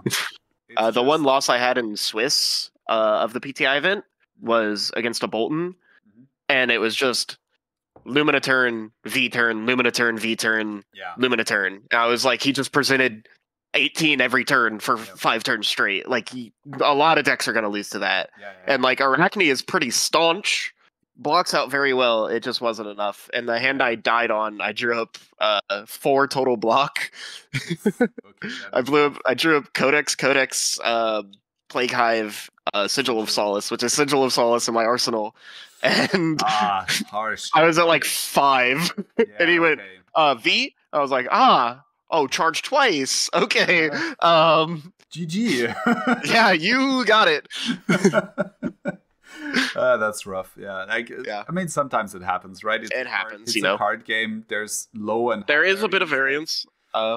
Flesh and Blood is a lot lower variance than other card games. Definitely, yeah. But like some decks still embrace the variance, right? Yeah.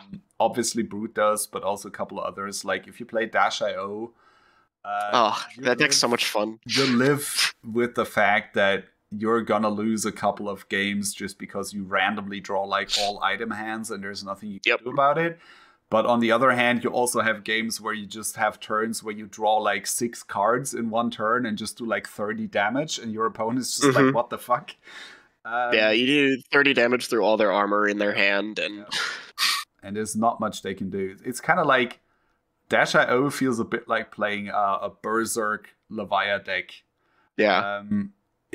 Actually pretty similar. It's just a little more consistent than Berserk. Yeah, it feels like a ninja wizard. Yeah, sort of. Berserk Levia was like... Yeah. I only got that deck while I was testing it to pop off like once in a big way. But I think I had a Berserk Blood Rush turn that hit for like 46.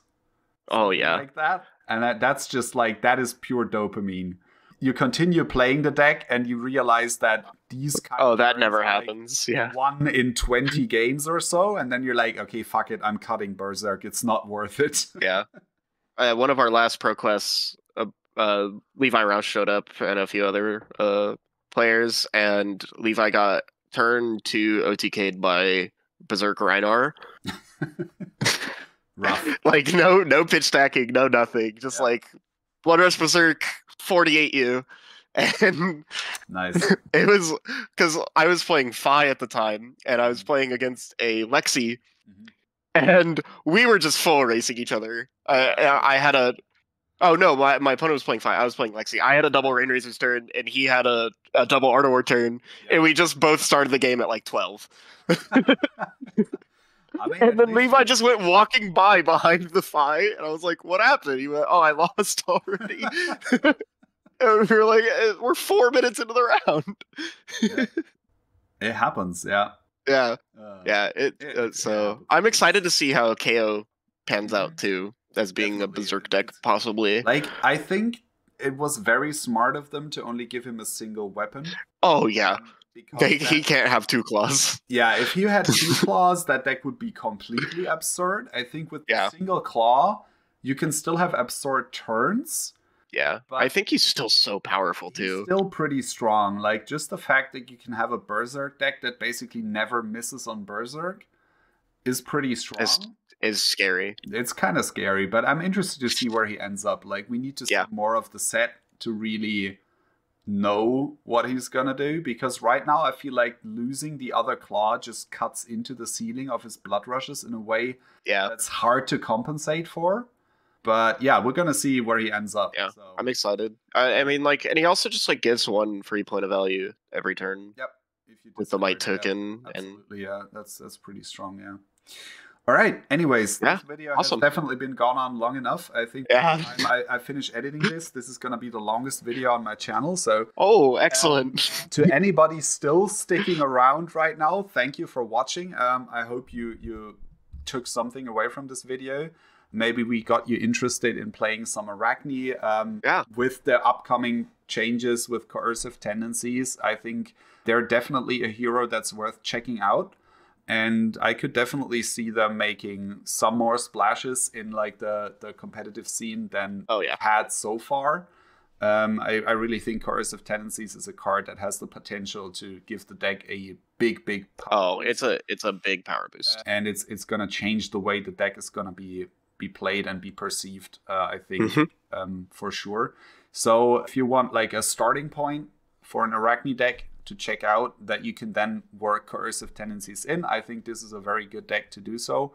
Obviously, the link to the deck will be down in the description of the video, so you can check that out, boot it up on Talishar, play it for yourself. If you have any questions about it at all, leave them down in the comments below the video, of course, or find us on Discord. I'm Pentragarth or Plague Hive. Lucas is Wookie. We're both in the purple Discord, so you can find us there, ask any questions about Arakni.